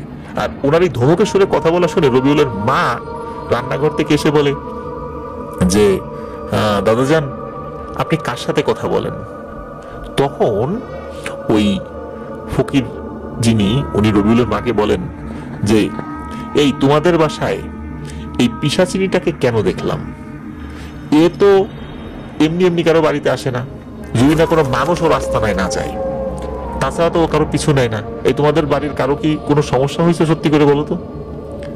তখন রবিউলের মা এই পুরো বিষয়টা ওই ফকিরকে খুলে বলেন। ওই ফকির বলেন যে আজ তো মঙ্গলবার, আমি বৃহস্পতিবার ঠিক রাত 12টার দিকে তোমাদের বাসায় আসবো, এবং কিছু কিছু জিনিস বলে দিয়ে যাচ্ছে, এই জিনিসগুলো তোমরা মানে গুছিয়ে রাখবা। তো উনি বলেন, সেগুলো ওনারা গুছিয়ে রাখেন। এদিকে গ্রামের বাড়ি তো রাত 12টা মানে তো অনেক রাত, সবাই চিন্তা করছে যে এই লোক কে, কোথা থেকে আসবে, তার নাম কি, বাড়ি কোথায়, কিছুই তো বলে যান নাই, আদৌ আসবে কিনা। তো সত্যি রাত 12টার দিকে হঠাৎ করে ওই লোকটি চলে আসে। চলে আসার পর উনি সেটাকে কোরআন শরীফ নিয়ে এসেছিলেন, ওটা খুলে দোয়া পড়তে থাকেন। দোয়া পড়তে পড়তে হঠাৎ করে উনি 10-15 হাত দূরে ছিটকে পড়ে যান। আবার উনি উঠে আগের থেকে বসেন এবং দোয়া পড়ছেন। 15-20 মিনিট দোয়া পড়ার পর হঠাৎ করে এই রবিউল চাচা ছটফট করতে থাকেন। ছটফট এই অবস্থাটা আস্তে আস্তে খালি বাড়তে থাকে, ছটফটানি খালি বাড়ছে বাড়ছে। মনে হচ্ছে ছটফট করতে করতে উনি লাফিয়ে লাফিয়ে মাটির থেকে কিছুটা উপরে উঠে যাচ্ছিলেন। একটা পর্যায়ে রবিউল চাচা অজ্ঞান হয়ে যান, তার ছটফটানিও বন্ধ হয়ে যায়। তখন ওই ফকিরের মতো ওই দরবেশ বলে ওঠেন যে আলহামদুলিল্লাহ সব ফাড়া কেটে গেছে, আজকের মতো ওকে ঘুমাতে দাও, দেখবা ইনশাল্লাহ সকালবেলা সব ঠিক হয়ে যাবে। তারপর উনি চলে যাচ্ছেন। তখন ওই রবিউলের পরিবার থেকে বলে হচ্ছে, আরে আপনি যান কোথায়, এত রাত আপনি কোথায় যাবেন, আজকে থাকেন, খাওয়া দাওয়া করেন আর কিছু হাদিয়া আনেন। তো উনি বলেন যে না, এই দুনিয়া থেকে আমার কিছুই লাগবে না, আমার জন্য দোয়া করেন। ওই দুনিয়ার জন্য আমার অনেক কিছু লাগবে, সেটা হলেই চলবে, আর আমি কোনো হাদিয়া নেই না। এটা শুনে রবিউলের পরিবার খুবই অবাক হন যে কত টাকা খরচ করলেন তারা, কত ভণ্ড কবিরাজের কাছে গেলেন, এই কথা সেই কথা বলে কত টাকা নষ্ট করালেন তারা, শুধু টাকাই খেয়েছে, কোনো কাজ হয়নি, অথচ উনি কোনো টাকাই নিলেন না। আজব এক ব্যাপার। এরপর সালাম বিনিময়ের মাধ্যম দিয়ে ওই ফকির ওখান থেকে চলে যান। ওনাকে আগেও কখনো দেখা যায়নি, এর পরেও ওনাকে ওই পরিবারের সদস্যরা কোথাও দেখেনি, ওনার বাসা কোথায়, নাম কি, এই বিষয়ে উনি কিছুই বলেননি। পরের দিন সকালবেলা রবিউল চাচা পুরোপুরি সুস্থ, শুধু শরীরটা দুর্বল ছিল। পরে উনি আস্তে আস্তে ওষুধ খেতে থাকেন। বছর খানেকের মধ্যে উনি একদম ফিট, আবার আগের মতো হয়ে যান। এখন উনি ভালো আছেন, আলহামদুলিল্লাহ সুস্থ আছেন। এটি ছিল ঘটনা। ধন্যবাদ নাজমুল হক ভাই, চমৎকার একটি ঘটনা আমাদের সাথে শেয়ার করেছেন। আর রবিউল চাচাকেও ধন্যবাদ এই অর্থে যে আল্লাহর অশেষ রহমতে উনি ভালো হয়েছেন। আর রবিউল চাচার এই ঘটনা কিন্তু আমাদের জন্য একটি শিক্ষা। এই কারণে শিক্ষা যে এই হুটহাট করে এই ধরনের কোনো কাজ করার সাহস আমরা করব না। ভয়ানক যে বিপদ হবে, এবং এই বিপদে যদি কেউ একবার পড়ে তাহলে যে মৃত্যু ছাড়ার কোনো উপায় নেই তা তো আমরা বুঝতেই পারছি। কারণ ওই যে দরবেশ বাবা উনি এসেছেন, উনি কি আসলে মানুষ ছিলেন না জিন ছিলেন এটা কিন্তু কেউ বলতে পারে না। কিন্তু এরকম কোন লোক যে আসবেন, এসে এই সমস্যার সমাধান করে দিয়ে যাবেন, এটা আমরা কিভাবে বুঝবো? সুতরাং বিপদে যদি একবার পড়ে যাই তাহলে কিন্তু আল্লাহ ছাড়া আর কোনো উপায় নেই। এই জন্য এই টাইপের কাজে আমরা কখনোই ইনশাল্লাহ ইনভলভ হব না। যদি আমরা দেখি কেউ এরকম সাহস করার চেষ্টা করছে, আমরা তাদেরকে নিবৃত করার চেষ্টা করব। আর যার কপালে এই টাইপের মৃত্যু আছে, অতি সাহসী বা কেউ বিশ্বাস করে না, কেউ যদি গিয়ে বিপদে পড়তে চায়, তাহলে তাদের জন্য আমাদের কোনো পরামর্শ নেই, কিছু বলার নেই। শুধু তাদের জন্য এক বালতি সমবেদনা জানানো ছাড়া আমাদের আর কোনো কিছুই করার থাকবে না। এই জন্য প্রিয় লিসেনার্স, সচেতন হতে হবে, আমাদেরকে সতর্ক হতে হবে, নিজেদের নিরাপত্তা নিজেরা বজায় রাখতে হবে। আমরা যদি নিজেরা নিজেদের নিরাপত্তা বলয়কে ভেঙে ফেলি তাহলে কিন্তু আল্লাহ আমাদের দায়িত্ব থেকে মুক্ত হয়ে যাবেন। কারণ নিজেদের নিরাপত্তার জন্য আল্লাহ কিছু নিয়ম কারণ আমাদেরকে বাতলে দিয়েছেন তার নবীর মাধ্যমে। আল্লাহ সুবহানাহু ওয়া তাআলা আমাদেরকে এমন কিছু দোয়া পবিত্র কোরআনুল কারীমের মধ্যে দিয়েছেন যেগুলো পড়ে আমরা নিজেদের নিরাপত্তাটাকে নিশ্চিত করতে পারি। রাসূলুল্লাহ সাল্লাল্লাহু আলাইহি সাল্লাম এই বিষয়ে বিভিন্ন ভাবে বলেছেন যে কিভাবে আমরা নিজেদের নিরাপত্তাটাকে নিশ্চিত রাখবো। আর আমরা যেচে গিয়ে যদি এই সমস্ত বিপদে পড়ি তাহলে তো আমরা মৃত্যুকে ডেকে আনবই। আল্লাহ আমাদেরকে হেফাজত করুন। প্রিয় লিসেনার্স, চলুন আমরা চলে যাব আমাদের এবারের 82 নং এপিসোডের পরবর্তী আরো একটি নতুন ঘটনায়। প্রিয় লিসেনার্স,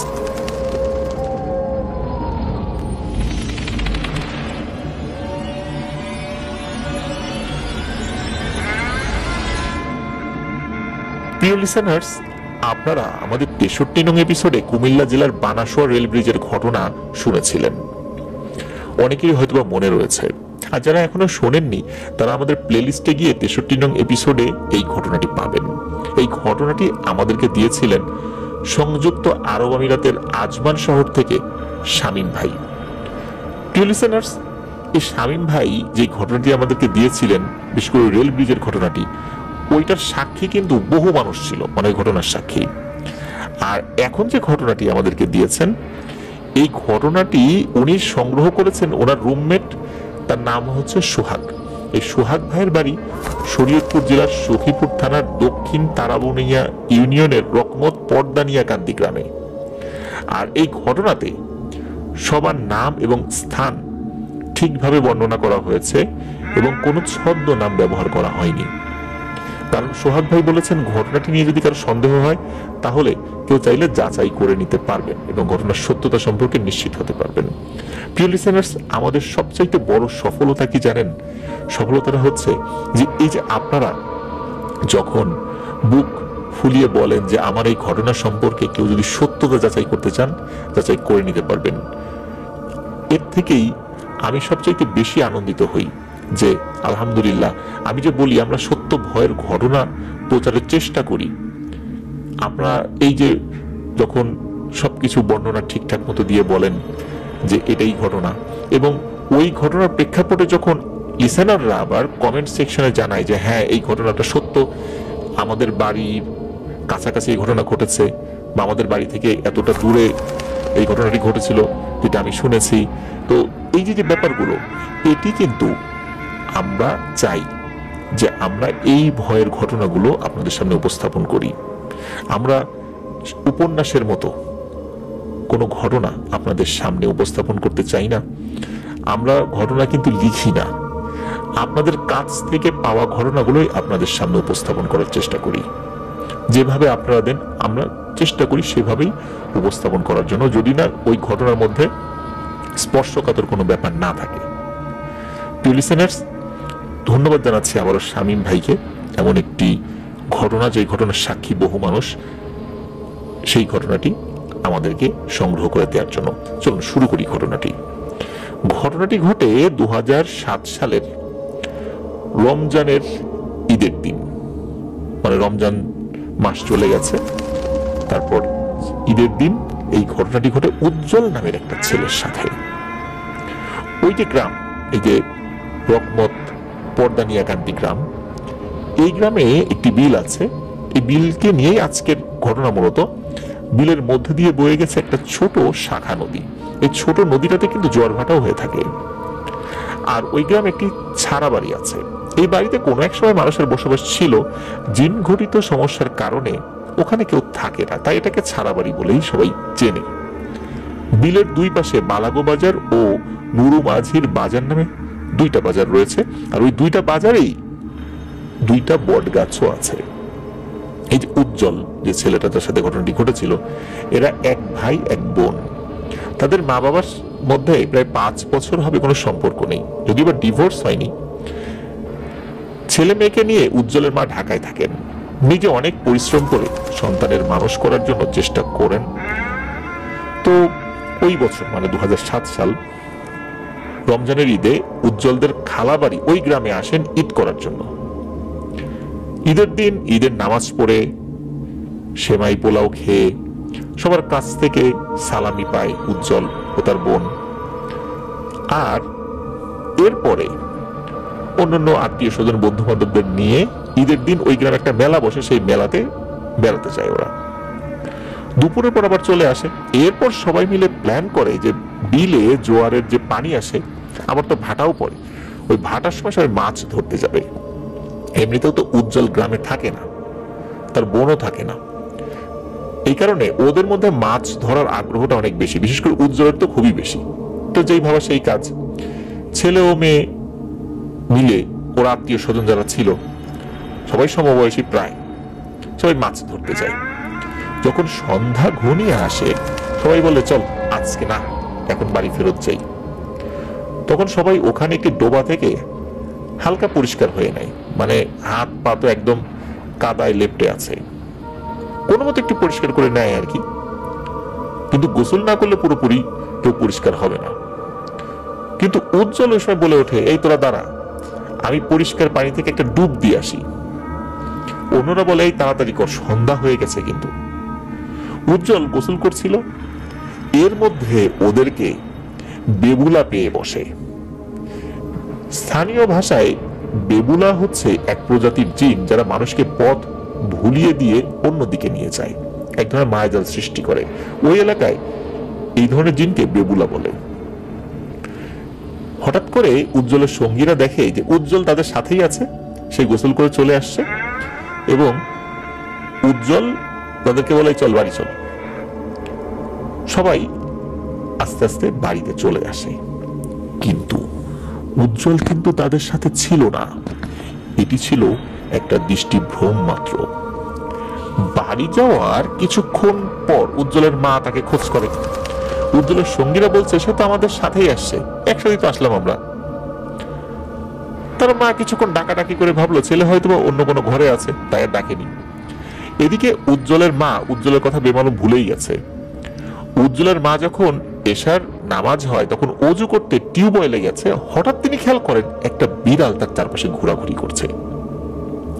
তিনি অজু করে ঘরে চলে যান, নামাজে দাঁড়িয়ে পড়েন। হঠাৎ তিনি নামাজের মধ্যেই খেয়াল করেন একটা আতরের ঘ্রাণ, আর সেই বিড়ালটা আবারও রুমে ঘোরাঘুরি করছে। তখন ওনার মনে একটু ভয় লাগে, আর হঠাৎ করে ছেলের কথা আবার মনে পড়ে। তখন তিনি জলদি নামাজ শেষ করে বাইরে গিয়ে উজ্জ্বলকে ডাকাডাকি শুরু করেন। পরিচিত সবার কাছে খোঁজ করেন, কিন্তু উজ্জ্বল নেই। তখন ওনার চিৎকার চেঁচামেচিতে পুরো আশেপাশের বাড়ির মানুষজনও একত্র হয়ে যায়। কেউ বলে না যে তারা উজ্জ্বলকে দেখেছে। উজ্জ্বলের সঙ্গীদের আবার জিজ্ঞেস করে, তারা বলে উজ্জ্বল সহ তারা একসাথে বাড়িতে আসে, তারপর আর কিছু তারা বলতে পারে না। আর উজ্জ্বলের মা ঈশার নামাজের সময় তার সাথে কি হয়েছে সেটা সবাইকে বলেন। তখন এলাকাবাসীর মনে একটা সন্দেহ আসে, সেটা হলো উজ্জ্বল হয়তোবা তার সঙ্গীদের সাথে বাড়ি আসে নাই, তাকে হয়তোবা বেবুলা পেয়ে বসেছে। কারণ এই টাইপের ঘটনা ওই এলাকায় বহু ঘটেছে। এই জন্যই মূলত ওই লোকজন কিছুর একটা মিল খোঁজার চেষ্টা করছিল, এবং এই কারণেই বলা যায় যে বেবুলা নিয়ে তাদের মনে একটা সন্দেহ দানা বাঁধে। তখন এলাকাবাসীর কয়েকজন দ্রুত টর্চ, হারিকেন, কুপি, যে যেটা পেরেছে সেটা নিয়ে ওই বিলে খুঁজতে বের হলো উজ্জ্বলকে। এর মধ্যে একজন অনেক সাহসী মানুষ, তার নাম হচ্ছে শাহজাহান, তাকেও বের হতে দেখা যায় উজ্জ্বলকে খুঁজতে। প্রায় অনেকক্ষণ খোঁজাখুঁজি করলো, ওরা পেল না। ওখানে একটা খাল আছে, কিছু মানুষ ওখানে বেল জাল দিয়ে মাছ ধরে। বেল বলতে ত্রিভুজ আকৃতির বাঁশের ফ্রেমের তৈরি এক ধরনের জাল। তো ওখানে গিয়ে দেখে যে ওখানে যে মাছ ধরার লোকজন বসে, ওরা কেউ নেই। পরে জানতে পারে ওদেরকে নাকি আজকে জিনেরা অনেক বিরক্ত করেছে। ওরা আচমকা কিছুক্ষণ পর পর নাকি ঢিল মারছে অন্ধকার থেকে। ওরা তো মাছ ধরতো, ওরা বুঝতো যে কখন কোন ঘটনা ঘটতে পারে। ওরা যখন বুঝতে পারলো যে আজকে সমস্যা হচ্ছে, আজকে থাকা যাবে না এখানে, তখন তারা চলে যায়। এদিকে উজ্জ্বলকে অনেকক্ষণ খোঁজাখুঁজি করে না পেয়ে সবাই বাড়ি চলে আসে, কারো ঘুম নেই। দেখতে দেখতে সকাল হয়ে যায়। আবার সবাই জাল নিয়ে খুঁজতে বের হয়, নদী, খাল, ডোবাগুলিতে জাল দিয়ে খোঁজাখুঁজি করে, কিন্তু পায় না উজ্জ্বলকে। উজ্জ্বলের মা তো পাগল প্রায়। প্রিয় লিসেনার, শুরুতেই বলেছি যে উজ্জ্বলের বাবার সাথে তার মায়ের 5 বছর হবে কোনো সম্পর্ক নেই, মানে ওই সময়ের হিসাবে 2007 সালে আর কি। তো উজ্জ্বলের খালাবাড়ি থেকে তার বাবার বাড়ির দূরত্ব আধা ঘন্টার রাস্তা পায়ে হেঁটে। উজ্জ্বলের মা পাগলের মতো হয়ে তার হাজবেন্ডের কাছে যায়, কারণ উজ্জ্বলের বাবা কিন্তু মাঝে মাঝে তার সন্তানদের খোঁজ খবর নিতেন। ওখানে উজ্জ্বল নেই। তার বাবাও কাঁদতে কাঁদতে চলে আসেন, উজ্জ্বল কোথায় গেল। উজ্জ্বলের নানা বাড়িও কাছেই ছিল, খবর পেয়ে তার মামাও চলে আসে ঠিক ভর দুপুরবেলা। উজ্জ্বলের মামা আসার পথে দেখে একটা জমির উপর উজ্জ্বলের মৃতদেহ পড়ে আছে। তখন সবাই অনেক দূরেই ছিল। মামা অনেক জোরে জোরে চিৎকার করে সবাইকে ডাকে। সবাই এসে দেখে উজ্জ্বলের মরদেহ। শরীরের কোথাও কোনো চিহ্ন নেই, কিন্তু গলায় মানুষের হাতের ছাপের মতো ছাপ, তবে ছাপগুলো বেশ লম্বা লম্বা মনে হচ্ছে। তখন সবাই তাকে বাড়ি নিয়ে আসে। এলাকায় একটা শোকের ছায়া পড়ে যায়। আগের দিন ছিল ঈদ। ঈদের আনন্দে কিন্তু সবাই আনন্দিত ছিল, কিন্তু তার পরদিনই শোকের ছায়া। সবাই বুঝতে পারে এটা কোনো স্বাভাবিক মৃত্যু নয়। তার মৃত্যুর রহস্য জানতে একজন কবিরাজ ডেকে, স্থানীয় ভাষায় বৈঠক বলে, ওরকম বৈঠক বসানো হয়। বৈঠকে কবিরাজ যা বলে তা শুনে উপস্থিত সবাই ভীষণ ভয় পায়। কবিরাজ বলে উজ্জ্বলের সঙ্গীরা যখন চলে আসে তখন এই বেবুলা সঙ্গীদের দেখায় যে উজ্জ্বল সাথে আছে, মানে একটা মায়াজাল সৃষ্টি করে, এবং বেবুলাদের একজন উজ্জ্বল সেজে ওদের সাথে সাথে চলে আসে। আর উজ্জ্বল দেখে তার সঙ্গীরা তাকে ফেলে চলে গেছে। উজ্জ্বল তখন তাড়াতাড়ি উঠে বাড়ি যাওয়ার জন্য এদিক সেদিক ঘুরতে থাকে। সন্ধ্যা হয়ে যায়, ও তো আসলে ওই এলাকায় খুব একটা থাকে না বা আসেও না, বেড়াতে আসছে মূলত, এই কারণে সে তো রাস্তাঘাট খুব একটা চেনে না। এই সুযোগে এই বেবুলা তাকে পথ ভুলিয়ে ওই ছাড়া বাড়িতে নিয়ে যায়। সেখানে যখন উজ্জ্বল যায় সেখানে দেখে যে অনেক খাবার আছে সেখানে, কিন্তু উজ্জ্বল সন্দেহ করে যে এইখানে এত খাবার কেন, কোনো মানুষজন দেখি না। উজ্জ্বল কিছুই খায় না। উজ্জ্বল চিন্তা করে যে এত রাত হয়ে গেছে, সে কিভাবে যাবে। আর উজ্জ্বলকে এমন এক ধরনের মায়াজাল সৃষ্টি করে, উজ্জ্বল নাকি ওই বাড়ি থেকে বের হওয়ার পর বারবার ঘুরে ঘুরে ওই বাড়ির মধ্যেই আসছিল, কিন্তু উজ্জ্বল কোনো খাবার খায়নি। এই কারণে ওই বেবুলা উজ্জ্বলকে কোনো ক্ষতি করতে পারেনি। ফজরের কিছুক্ষণ আগে ওই বেবুলা যখন বুঝতে পারে যে উজ্জ্বলের ক্ষতি করা সম্ভব হচ্ছে না, তখন তার মায়াজালটা সে তুলে নেয়। তখন উজ্জ্বলের যখন স্বাভাবিক সেন্স ফেরত আসে, উজ্জ্বল ওই বাড়ি থেকে বের হওয়ার পর সে তার মতো করে হাঁটতে থাকে এবং সে ঠিক পথ দিয়েই আসছিল। উজ্জ্বল আসার পথে ওই যে বালাগো বাজার আর নুরু মাঝির বাজার, এই দুইটা বাজারে যে দুইটা বট গাছ আছে, কবিরাজের ভাষ্য অনুযায়ী একটা দুষ্টু প্রকৃতির জিন নাকি ওই সময় ওই দুইটা বাজারের দুইটা বট গাছে, এই গাছে একটা পা ওই গাছে একটা পা দিয়ে দাঁড়িয়েছিল।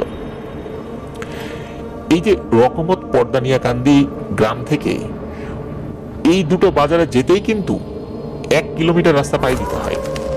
লিসেনার্স বুঝতেই পারছেন একটা বাজার থেকে আর একটা বাজারের দূরত্ব কতটুকু। এতটুকু জায়গা নিয়ে ওই দুষ্টু প্রকৃতির জিনটা রাতের নির্দিষ্ট সময় এইভাবে নাকি পা দিয়ে দাঁড়িয়ে থাকে। বছরের নির্দিষ্ট কিছু কিছু দিন সে মানুষকে হত্যা করার জন্য এরকম একটা প্ল্যান করে, আর ওই সময় যদি কাউকে পেয়ে যায় তাহলে তার রক্ষা নাই। উজ্জ্বল এমন একটা সময়েই ওই জিনের হাতে পড়ে যায়। উজ্জ্বলকে ওই বেবুলা ছেড়ে দিলেও দুর্ভাগ্যবশত উজ্জ্বল ওই রাস্তা দিয়ে বাড়ি ফেরত আসছিল, আর ওই জিনটা তাকে হত্যা করে। উজ্জ্বল ওই সময় ওই জিনটাকে দেখে ভয় পেয়েছিল। পরবর্তীতে ওই জিনটা তার আকৃতি ছোট করে এসে উজ্জ্বলকে আক্রমণ করে এবং গলা টিপে হত্যা করে। মূলত এর মাধ্যম দিয়ে ওই জিনটা নাকি শক্তিশালী হয়। এলাকাবাসী তখন ওই জিনটাকে তাড়াতে বললে কবিরাজ তার মতো করে রিচুয়াল করে ওই জিনটাকে হাজির করে। অনেক কথা কাটাকাটি আর ভয় ভীতি দেখিয়ে ওই জিনটাকে চলে যেতে রাজি করানো হয়। ওই জিনটি বলে একটা ছাগল আর 10টি মুরগি যদি রাতের বেলা একটা নির্দিষ্ট সময় বলে দেয়, ওই সময় যদি ওই বিলে রেখে আসে তাহলে ওই জিনটি ওই জায়গা থেকে চলে যাবে, তাছাড়া সে যেতে পারবে না এখান থেকে। এলাকাবাসী তাই করে। আর এরপর থেকে এই যেই জিনিসটা মানে বেবুলা না, কিন্তু মানে ওই বট গাছের ওই জিনিসটাকে আর কেউ কখনো দেখেনি। আর ওই গ্রামে আর কোনো ঘটনাও, বিশেষ করে এই ধরনের মৃত্যুর ঘটনাও ঘটেনি। বেবুলার ঘটনা মাঝে মাঝে ঘটে, এগুলো আমরা বলি যে পথ ভুলো। আমরা পথ ভুলোর ঘটনা এটা আমরা বিভিন্ন সময় শেয়ার করেছি। মূলত এটা বেবুলা দিয়ে শুরু হলেও আরেকটি ভয়ানক জিনের মাধ্যম দিয়ে ঘটনাটির সমাপ্তি ঘটেছিল। বেবুলা যদিও উজ্জ্বলকে মারেনি, কিন্তু মেরেছিল আরেকটি দুষ্টু প্রকৃতির জিন। খুবই হৃদয় বিদারক একটি ঘটনা। ধন্যবাদ সোহাগ ভাইকে, চমৎকার একটি ঘটনা আমাদেরকে বলেছেন। আসলে আমরা শুনে সেটাকে চমৎকার বললেও যেই মা তার সন্তানকে হারিয়েছেন তার কাছে কি এই ঘটনাটি কি চমৎকার? নিশ্চয়ই না। আমরা চমৎকার বলতে আনন্দদায়ক কোনো কিছু বুঝাই না, আমরা বুঝাই এই অর্থে এটা চমৎকার যে এটি একটি মারাত্মক ভয়ের ঘটনা ছিল। কারণ চমৎকার কিন্তু সব অর্থে চিত্তকে মনোরঞ্জন করে না। আমরা এই অর্থে চমৎকার বলি যেই ভয়ের ঘটনা আমাদের চিত্তকে ভয়ে আন্দোলিত করে। প্রিয় লিসেনার্স, ধন্যবাদ জানাচ্ছি আবারও শামীম ভাইকে। শামীম ভাইয়ের বাড়ি হচ্ছে কুমিল্লা জেলার আদর্শ সদর উপজেলার আড়াইওরা গ্রামে। প্রিয় লিসেনার্স, আশা করছি আমরা শামীম ভাইয়ের কাছ থেকে আরো সত্য ভয়ের ঘটনা পাবো ইনশাআল্লাহ। শামীম ভাইকেও ধন্যবাদ জানাচ্ছি। প্রিয় লিসেনার্স, চলুন আমরা চলে যাব আমাদের এবারের এপিসোডের পরবর্তী আরো একটি নতুন ঘটনায়।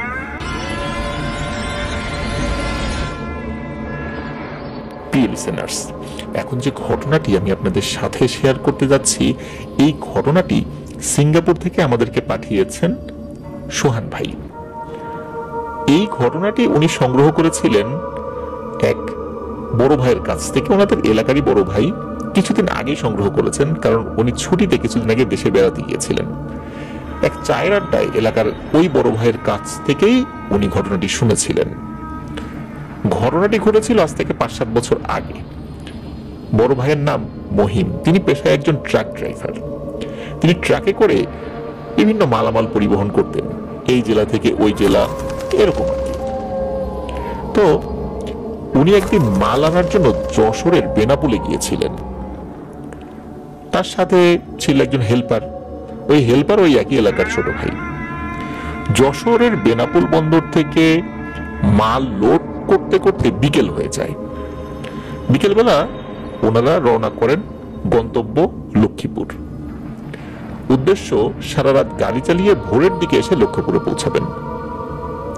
যথারীতি তারা বিকালের দিকে যশোর থেকে লক্ষ্মীপুরের উদ্দেশ্যে রওনা করেন। তিনি গাড়ি চালাতে চালাতে ঝোলাখালী নামক এক জায়গায় চলে আসেন।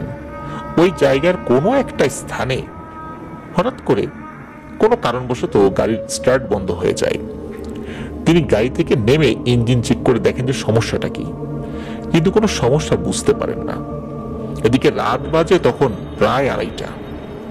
এত রাতে কি করবেন কিছুই বুঝতে পারছেন না। গাড়ি বারবার স্টার্ট দিতে গিয়েও ব্যর্থ হলেন। এদিকে আশেপাশে কোনো গাড়িও দেখতে পান না। চারদিকে শুনশান নীরবতা, শুধু অন্ধকার ছাড়া আর কিছুই দেখা যাচ্ছে না। তারপর তিনি তার হেল্পারকে বলেন, মনে হয় ইঞ্জিন বেশি হিট হয়ে গেছে, ইঞ্জিনে পানি দিতে হবে। এই বলে তিনি আশেপাশে পানি খুঁজতে থাকেন। একটি পানির ড্রাম নিয়ে আশেপাশে খোঁজার চেষ্টা করেন। সামান্য কিছুটা পথ হাঁটার পর ওনার কাছে মনে হলো একটু দূরে একটা খালের মতো কিছু দেখা যাচ্ছে। অন্ধকারে উনি দেখতে ভুল করেননি, ওটা আসলে একটা খালের মতোই ছিল, ছোটখাটো একটা খাল আর কি। তো তিনি একটু চিৎকার করে তার হেল্পারকে বলেন, এই তুই গাড়িতে অপেক্ষা কর, পানি পাইছি, আমি পানি নিয়ে আসতেছি। এই বলে তিনি পানি আনতে যান। তিনি যখন খালের কাছে পৌঁছান পানি নেওয়ার জন্য, তখন তিনি হঠাৎ করে অনেক মানুষের হই চই এবং ঢোলের বাদ্য বাজনা শুনতে থাকেন। তিনি দেখতে পান প্রায় 30-35 জন মানুষ মিছিলের মতো করে দল বেঁধে আসছে, আর তাদের মধ্যে কেউ কেউ ঢোল, তবলা, বাঁশি এগুলো বাজাচ্ছে। সবাই অনেক লাফালাফি নাচানাচি করছে, আর এভাবে করতে করতে এগিয়ে আসছে। তিনি কৌতূহলী হয়ে দেখছেন। একসময় সেই দলবদ্ধ মানুষ তার পাশে চলে আসে, তাকে পাশ কাটিয়ে চলে যাচ্ছে। তো এই মহিম ভাই একজনকে জিজ্ঞেস করলেন যে, ভাই আপনারা এইভাবে বাজনা বাজিয়ে কোথায় যাচ্ছেন এত রাতে? তখন একজন উত্তর দিলেন, আরে মিয়া ভাই, মেলায় যাচ্ছি, ওই যে মেলা। মহিম ভাই দেখতে পান আসলেই তো একটু দূরে অনেক আলো দেখা যাচ্ছে, অথচ অল্প সময় আগেই উনি আশেপাশে অন্ধকার ছাড়া অন্য কিছুই দেখতে পাচ্ছেন না, কোনো আলোর ছিটে ফোটাও ছিল না। তো মহিম ভাই দেখতে পান যে হরেক রকমের আলো, লাল, নীল, হলুদ, কত রকমের যে আলো। সাধারণত বিভিন্ন ডেকোরেশন গুলোতে বিভিন্ন ধরনের আলোকসজ্জা করা হয়, ঠিক এমন আলো, বিভিন্ন কালারের আর কি। তিনি যে পানি নেওয়ার জন্য এসেছেন, তিনি বেমালুম ভুলে তাদের সাথে দলবদ্ধ হয়ে ওই মেলায় যেতে থাকেন। বাজনা বাজিয়ে নাচতে নাচতে সবাই মেলার দিকে যেতে থাকে। একসময় তিনিও মেলায় পৌঁছে যান। তিনি অবাক হয়ে গেলেন এই অনেক রকমের আলো, অনেক রকমের মানুষ, এত সাজসজ্জা এগুলো দেখে। কারণ তিনি এর আগে কখনোই এমনটা দেখেননি, শুধু মানুষ আর মানুষ। মেলায় অনেক মানুষের ভিড়, সবাই বাহারি ধরনের পোশাক পরে মেলায় এসেছে। তিনি দেখতে পান ছোট ছোট ছেলে মেয়েরা বিভিন্ন নাগরদোলা টাইপের চক্কর রয়েছে, এগুলোতে বসে ঘুরপাক খাচ্ছে। তিনি আরো এগিয়ে দেখেন মেলায় অনেক ধরনের খাবার, মিষ্টি, পিঠা, আরো কত কি। কেউ খাচ্ছে, কেউ সিরিয়াল ধরে খাওয়ার জন্য অপেক্ষা করছে। তিনি মুগ্ধ হয়ে সব দেখতে থাকেন। তিনি আরো সামনের দিকে এগিয়ে যান। তিনি দেখেন কেউ কোদাল বিক্রি করছে, কেউ মাছ ধরার ট্যাটা বিক্রি করছে। অনেকে আবার সেই ট্যাটা ভালো করে পরখ করে দেখছে যে ধারালো কেমন, এটাই মাছ ধরবে কিনা। তিনি আরো সামনে এগিয়ে যান, দেখতে পান বন্দুক খেলা হচ্ছে, মানে বন্দুক দিয়ে বেলুন ফুটানো। আমরা ইয়ারগান দিয়ে বেলুন ফুটানো দেখি না, আসলে ওইটাই। একজন বলল, কি ভাই বন্দুক খেলবেন নাকি? মাত্র 5 আনা। তিনি পকেটে হাত দিয়ে বললেন, ভাই আমার কাছে তো 50 টাকা আছে। লোকটি বলল, না ভাই, এসব টাকা এখানে চলে না, 5 আনা লাগবে। আচ্ছা ঠিক আছে, আপনার আনা লাগবে না, আপনি ফ্রিতে খেলেন। এই বলে লোকটি তার হাতের বন্দুক এই মহিম ভাইকে দিলেন আর বেলুন ফুটাতে বললেন। তিনিও বন্দুক হাতে নিয়ে বেলুন ফুটাতে লাগলেন। তিনি দেখেন একজন মানুষ হাতে ছাতা নিতে আসছে, আর আশেপাশে বেশ কয়েকজন। দেখেই বোঝা যাচ্ছে এই আশেপাশের লোকগুলো তার দেহরক্ষী হবে। তিনি স্পষ্ট শুনতে পান তার পাশ থেকে কেউ বলছে, পঞ্চায়েত আসছেন মেলা দেখতে। পঞ্চায়েত আসছেন মেলা দেখতে শব্দটা ওনার কাছে কেমন যেন অদ্ভুত থেকে। কারণ পঞ্চায়েত শব্দটা আসলে অতটা পরিচিত না আমাদের কাছে। বাংলাদেশের কিছু কিছু জায়গায় শব্দটা পরিচিত হলেও পশ্চিমবঙ্গ থেকে শুরু করে নিয়ে অন্যান্য জায়গাগুলোতে বেশ পরিচিত। তো যাই হোক, এরপর তিনি আরো সামনে এগিয়ে যান। তিনি অদ্ভুত একটা খেলা দেখতে পান। তিনি দেখেন অনেক মানুষ গোল হয়ে দাঁড়িয়ে আছে। একটা দাগের মধ্যে অনেকগুলো বড় বড় ব্যাঙ। এত বড় ব্যাঙ তিনি আগে কখনো দেখেননি। একটা ছাগল বা কুকুরের আকৃতির এক একটা ব্যাঙ। ব্যাঙের পেছনে ঠিক একটি করে মানুষ দাঁড়িয়ে। দেখে মনে হচ্ছে মানুষগুলো এই ব্যাঙের মালিক। হঠাৎ বাঁশির আওয়াজ শোনা গেল, আর সাথে সাথে ব্যাঙগুলো লাফ দিল।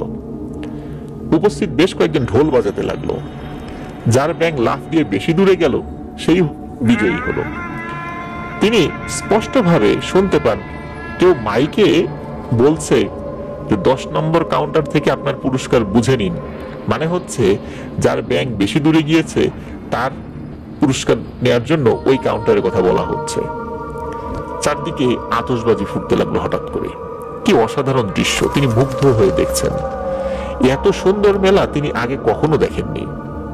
ছোটবেলা থেকে তো বিভিন্ন সময় মেলায় গিয়েছেন, কিন্তু এমন মেলা ওনার জীবনে এটাই প্রথম। এরপর অনেক মানুষ একদিকে যেতে লাগলো, তিনিও সেদিকে যেতে লাগলেন। তিনি গিয়ে দেখতে পান নদীর মধ্যে অনেকগুলো নৌকা। দেখে মনে হচ্ছে এখানে নৌকা খেলা হচ্ছে বা নৌকা বাইচ হবে এরকম টাইপের। প্রতিটি নৌকায় 10 থেকে 15 জন মানুষ আছে। আবার প্রতিটি নৌকার সামনে একটি করে মেয়ে দাঁড়িয়ে আছে। সেই মেয়ে আবার নৌকার সামনে দাঁড়িয়ে নাচানাচি করছে। হঠাৎ একজন তাকে বলল, ভাই সাহেব, খেলায় অংশগ্রহণ করবেন নাকি? আমাদের নৌকায় একজন কম আছে, সে আসতে পারে নাই, আপনি চাইলে আসতে পারেন। এদিকে এই মহিম ভাই বললেন, ঠিক আছে, আমি অংশগ্রহণ করব। এই বলে তিনিও পানিতে নেমে যান নৌকায় ওঠার জন্য। তিনি বুক পর্যন্ত পানিতে নেমে গিয়েছেন, হঠাৎ করে কেউ একজন পেছন থেকে তার হাত ধরে টান দেয়, আর টান দিয়ে তাকে নদীর কিনারায় নিয়ে আসে। তিনি এই হ্যাচকা টান খেয়ে অবাক হয়ে পেছন দিকে তাকান। তাকিয়ে দেখেন একজন মানুষ সাদা পাঞ্জাবি পরা, বেশ লম্বা লম্বা দাড়ি। তিনি মূলত এই মহিম ভাইকে হাত ধরে হ্যাচকা টানে নদীর পাড়ে নিয়ে এসেছেন। সেই লোক বললেন, এই তুমি কে, আর কোথায় যাচ্ছ তুমি? মহিম ভাই অবাক হয়ে বললেন, আমি নৌকা খেলায় অংশগ্রহণ করতে যাচ্ছি। ওই লোকটা বলতেছেন, কোথায় নৌকা? তখন ওই মহিম ভাই বলেন, এই যে নৌকা। এই বলে তিনি যখন তার পেছন দিকে তাকান, মানে নৌকা ওই নদীর ওই সাইডটাতে, তখন তিনি দেখেন, আরে কোথায় নৌকা? কোনো নৌকা তো নেই। তখন ওই লোকটি বলতেছেন মহিম ভাইকে, যে তুমি এখানে কিভাবে আসলে? তিনি বলেন, আমি তো মেলায় আসছি। তখন ওই লোকটি বলল, মেলা? কোথায় মেলা? কিসের মেলা? তখন মহিম ভাই বলেন, যে এই যে একটু আগে এখানে মেলা হচ্ছিল, দেখেন পিছন দিকে কত আলো। তো ওই বৃদ্ধ লোককে ওই আলো দেখানোর কথা বললেও মহিম ভাই ভালো করে খেয়াল করেন যে শুধু ঘুট ঘুটে অন্ধকার ছাড়া সেখানে কিছুই নেই। ওই সময় মহিম ভাইয়ের বুকের ভেতর মুচড়িয়ে ওঠে। তখন ওনার সেন্স ফেরে, হাই হাই, আমি এতক্ষণ কি দেখছিলাম, আমি কিসের মধ্যে ছিলাম? তখন ওই লোকটি বলে, চলো। এই বলে হাত ধরে টেনে ওই মহিম ভাইকে উপরে উঠিয়ে ফেললেন। ওনার হাত কিন্তু ছাড়েন নাই, হাত ধরে তাকে টেনে নিয়ে যাচ্ছেন। এমত অবস্থায় 80 বছরের বেশি বয়স হবে একজন বৃদ্ধা মহিলা হাতে একটা কুপি, আরেক হাতে একটি পানির জগ নিয়ে যাচ্ছে। তখন সেই বৃদ্ধা মহিলা ওই যে দাড়িওয়ালা যে ভদ্রলোক যে হাত ধরে টানতে টানতে মহিম ভাইকে নিয়ে যাচ্ছে, তাকে বলল, হ্যাঁ মোল্লা, তোমার সাথে কে? ও আচ্ছা, বুঝছি, এই পিশাচগুলো গতকাল গরু খাইছে, আজ আবার মানুষ খাওয়ার লাই বসে আছে। এই বলে ওই বুড়ি অন্ধকারের মধ্যে হাঁটতে হাঁটতে কোথায় যেন চলে গেল। ততক্ষণে তাকে নিয়ে ওই লোকটি গাড়ির কাছাকাছি চলে আসে। গাড়ির মধ্যে এই যে মহিম ভাইয়ের যিনি হেল্পার, সেও মানে ঝিমাচ্ছে, বেশ অনেকক্ষণ হয়ে গেছে, তার ঘুম চলে আসছে। গাড়ির কাছে আসার পর ওই বৃদ্ধ লোকটি মহিম ভাইকে বলে, যত দ্রুত সম্ভব এখান থেকে চলে যাও, আর এক মুহূর্ত এখানে দেরি করবো না, যাও যাও যাও। এই কথা বলে মুহূর্তের মধ্যেই অন্ধকারের মধ্যে লোকটি মিলিয়ে গেল। মহিম ভাইয়ের কাছে মনে হলো যে এই লোকটি আসলে অন্ধকারে মিলিয়ে যায় নাই, সে অন্ধকারে অদৃশ্য হয়ে গেছে। অন্ধকারের মধ্যে হেঁটে চলে গেলে আস্তে আস্তে তো সবাই দৃষ্টিসীমার বাইরে চলেই যাবে, এটাই স্বাভাবিক। কিন্তু না, অন্ধকারে মিলিয়ে যাওয়া আর হঠাৎ করে অন্ধকারের মধ্যে অদৃশ্য হয়ে যাওয়ার মধ্যে তো পার্থক্য রয়েছে। যেহেতু ওনারা রাতের বেলা গাড়ি চালান, ওনারাও তো বুঝতেই পারেন। যখন উনি গাড়ির কাছে এসেছেন এবং ওই লোকটি যখন মিলিয়ে গেল, তখন উনি পুরোপুরি সেন্সে ফেরত আসেন। কিছুটা সেন্সে ফেরত আসছিলেন যখন ওই বৃদ্ধ লোকটি পানি থেকে তাকে টান দিয়ে তুলেছিলেন। এরপরে উনি বুঝতে পারেন যে আসলেই উনি বিশাল এক বিপদে পড়েছিলেন। আল্লাহর ইচ্ছায় মানুষ হোক বা জিন হোক, কোনো কিছু একটা এসে তাকে ওই অবস্থা থেকে রক্ষা করেছে। উনি তো প্রচন্ড ভয় পেয়েছেন। উনি গাড়ির ভিতরে থাকা তার হেল্পারকে ডাকতে থাকেন। হেল্পার তো ধর্মরিয়ে উঠে বসে যে, হারি কি হলো, এত চিৎকার চেঁচামেচি। তখন উনি বলেন যে, এই তুই গাড়ি চালা, আমি গাড়ি চালাতে পারবো না। তখন হেল্পার বলে যে, ওস্তাদ ইঞ্জিনে কি পানি ঢালা হয়েছে? তখন উনি বলেন যে, ইঞ্জিন স্টার্ট দে তো, দেখি স্টার্ট নেয় কিনা। তার হেল্পার যখনই স্টার্ট দিল, সাথে সাথে স্টার্ট নিয়ে নিল। তখন তার হেল্পার গাড়ি চালায় এবং মহিম ভাই পাশে বসে থাকে। ওই অবস্থায় তার হেল্পারকে উনি কিছুই বলেননি, কারণ হেল্পার আবার ভয় পেতে পারে এই চিন্তা করে। আর হেল্পার জিজ্ঞেস করেছিল যে, ওস্তাদ ভয় পাইছেন নাকি, আপনাকে এমন দেখাচ্ছে কেন? তখন এই মহিম ভাই তার হেল্পারকে বলেছিলেন যে, পানি আনতে গিয়ে সাপের গায়ে পা পড়ছে, তাই ভয় পাইছি, তুই চালা। আর এদিকে মহিম ভাই মনে মনে দোয়া পড়ছেন। বাকিটা পথ সহি সালামতে চলে এসেছিলেন, লক্ষ্মীপুর এসে পৌঁছান। এরপর তার সাথে আর কোনো ভয়ের ঘটনা ঘটেনি। অদ্ভুত এক ঘটনা। মানুষকে খাওয়ার জন্য এক ধরনের মায়াজাল সৃষ্টি করে একটা ফাঁদ পেতেছিল। ওই সময়ে ওই বৃদ্ধ যদি না আসতেন, তাহলে এই মহিম ভাইকে হয়তো আর কোনোদিন খুঁজে পাওয়া যেত না। এই ধরনের সিচুয়েশনে এমন এক মায়াজাল সৃষ্টি করা হয়, যার ফলশ্রুতিতে স্বাভাবিক সেন্স কাজ করে না। আল্লাহ আমাদেরকে হেফাজত করুন। প্রিয় লিসেনার্স, এরকমই আরো একটি ঘটনা আপনাদেরকে শোনাবো। কেমন হয় যদি হঠাৎ করে আমরা 2 থেকে 300 বছর পেছনে চলে যাই, সেই ধরনের পরিবেশে চলে যাই, কেমন হয়? এই ঘটনাটি একজন ট্রাক ড্রাইভারের সাথে ঘটেছিল, যেটা আমরা মাত্র বললাম। আর এখন যে ঘটনাটি বলবো, এটিও একজন ট্রাক ড্রাইভারের সাথেই ঘটেছিল। দেশের বাইরের একটি ঘটনা, যেটি আমাদের একজন লিসেনার পাঠিয়েছেন। তো চলুন ওই ঘটনাটি শুনে আসি। আমরা 2 ড্রাইভারের কাছ থেকে প্রায় একই ধরনের ঘটনা শুনতে যাচ্ছি। চলে যাই আমাদের পরবর্তী ঘটনায়। প্রিয় লিসেনার্স, এখন যে ঘটনাটি আমি আপনাদের সাথে শেয়ার করতে যাচ্ছি, এই ঘটনাটি আমাদেরকে পাঠিয়েছেন একজন রেমিটেন্স যোদ্ধা ভাই। উনি বর্তমানে সৌদি আরবের মদিনা শহরে একটি রেস্টুরেন্টের শেফ হিসেবে কর্মরত রয়েছেন।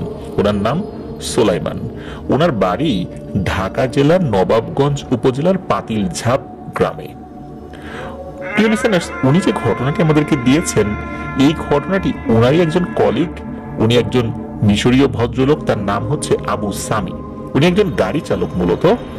তো ওনার কাছ থেকে এই ঘটনাটি সংগ্রহ করেছিলেন। মজায় মজায় একবার জিজ্ঞেস করেছিলেন, বিশেষ করে যখন রাত্রেবেলা দুজন বের হয়েছিলেন একটি পার্সেল ডেলিভারির কাজে, তখন বলেছিলেন যে, সামি তুমি কখনো জিন দেখো না? তখন সামি বলেছিল, হ্যাঁ একটা ঘটনা তার সাথে আছে, চলো বাসায় যাই, বাসায় গিয়ে খাওয়া দাওয়া শেষ করে তোমাকে বলবো। ওই খাওয়া দাওয়া শেষ করার পর বাড়ির ছাদে উঠে ওই ঘটনাটি সামি সাহেব এই সুলাইমান ভাইকে বলেন। তো ঘটনাটি ঘটেছিল 2010 সালে। স্বামীর বয়স তখন 23 কি 24 বছর হবে। তখন এই স্বামী সৌদি আরবের জেদ্দায় একটি কোম্পানির ড্রাইভার ছিলেন। সে গাড়ি নিয়ে এক ডিস্ট্রিক্ট থেকে অন্য ডিস্ট্রিক্টে প্লাস্টিকের মাল সাপ্লাই দিতেন। বাংলাদেশের মতো কিন্তু ওখানে ট্রাকে কোনো হেল্পার থাকে না, তাই একাই কিন্তু সব কাজ করতে হয়। আর সৌদি আরবের এক জেলা থেকে অন্য জেলার দূরত্ব কিন্তু অনেক বেশি, মাঝখানে জনবসতি খুবই কম দেখা যায়, শুধু বালু আর পাথর। একদিন এই স্বামী সাহেব জেদ্দা থেকে মাল নিয়ে ইয়ানবু শহরের উদ্দেশ্যে রওনা দেন। তিনি তার প্রয়োজনীয় সবকিছু সাথে নিয়ে নেন, যেহেতু লম্বা জার্নি।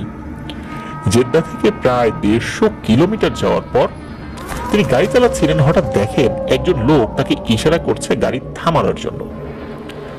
আর স্বামী সাহেব উনি ভাবেন লোকটা হয়তো বিপদে পড়েছে। আর ওই সমস্ত জায়গায় কিন্তু এই যে গাড়ি ছিনতাই চুরি ডাকাতির কোনো ভয় নেই, যে কাউকে দেখে আমি গাড়ি থামাবো, গাড়িতে উঠে আমাকে অস্ত্র ঠেকিয়ে গাড়ি ছিনতাই করে নিয়ে যাবে, আমাকে মেরে ফেলবে, আমার কাছ থেকে টাকা পয়সা যা আছে সব নিয়ে যাবে। বিষয়টা কিন্তু এরকম না। এই জন্য অনেক সময় ওই সমস্ত জায়গায় কেউ বিপদে পড়লে হাত উঁচু করে মানুষজন বিপদে হেল্পও করে। এই কারণেই মূলত এই স্বামী সাহেব গাড়ি থামায়। তারপর স্বামী সাহেব দেখে লোকটা স্বাভাবিক সৌদিদের মতোই, কিন্তু তার পরনের কাপড় দেখে মনে হচ্ছিল 200 থেকে 300 বছর আগের মানুষ যেরকম কাপড় চোপড় পরতো ঠিক তেমন।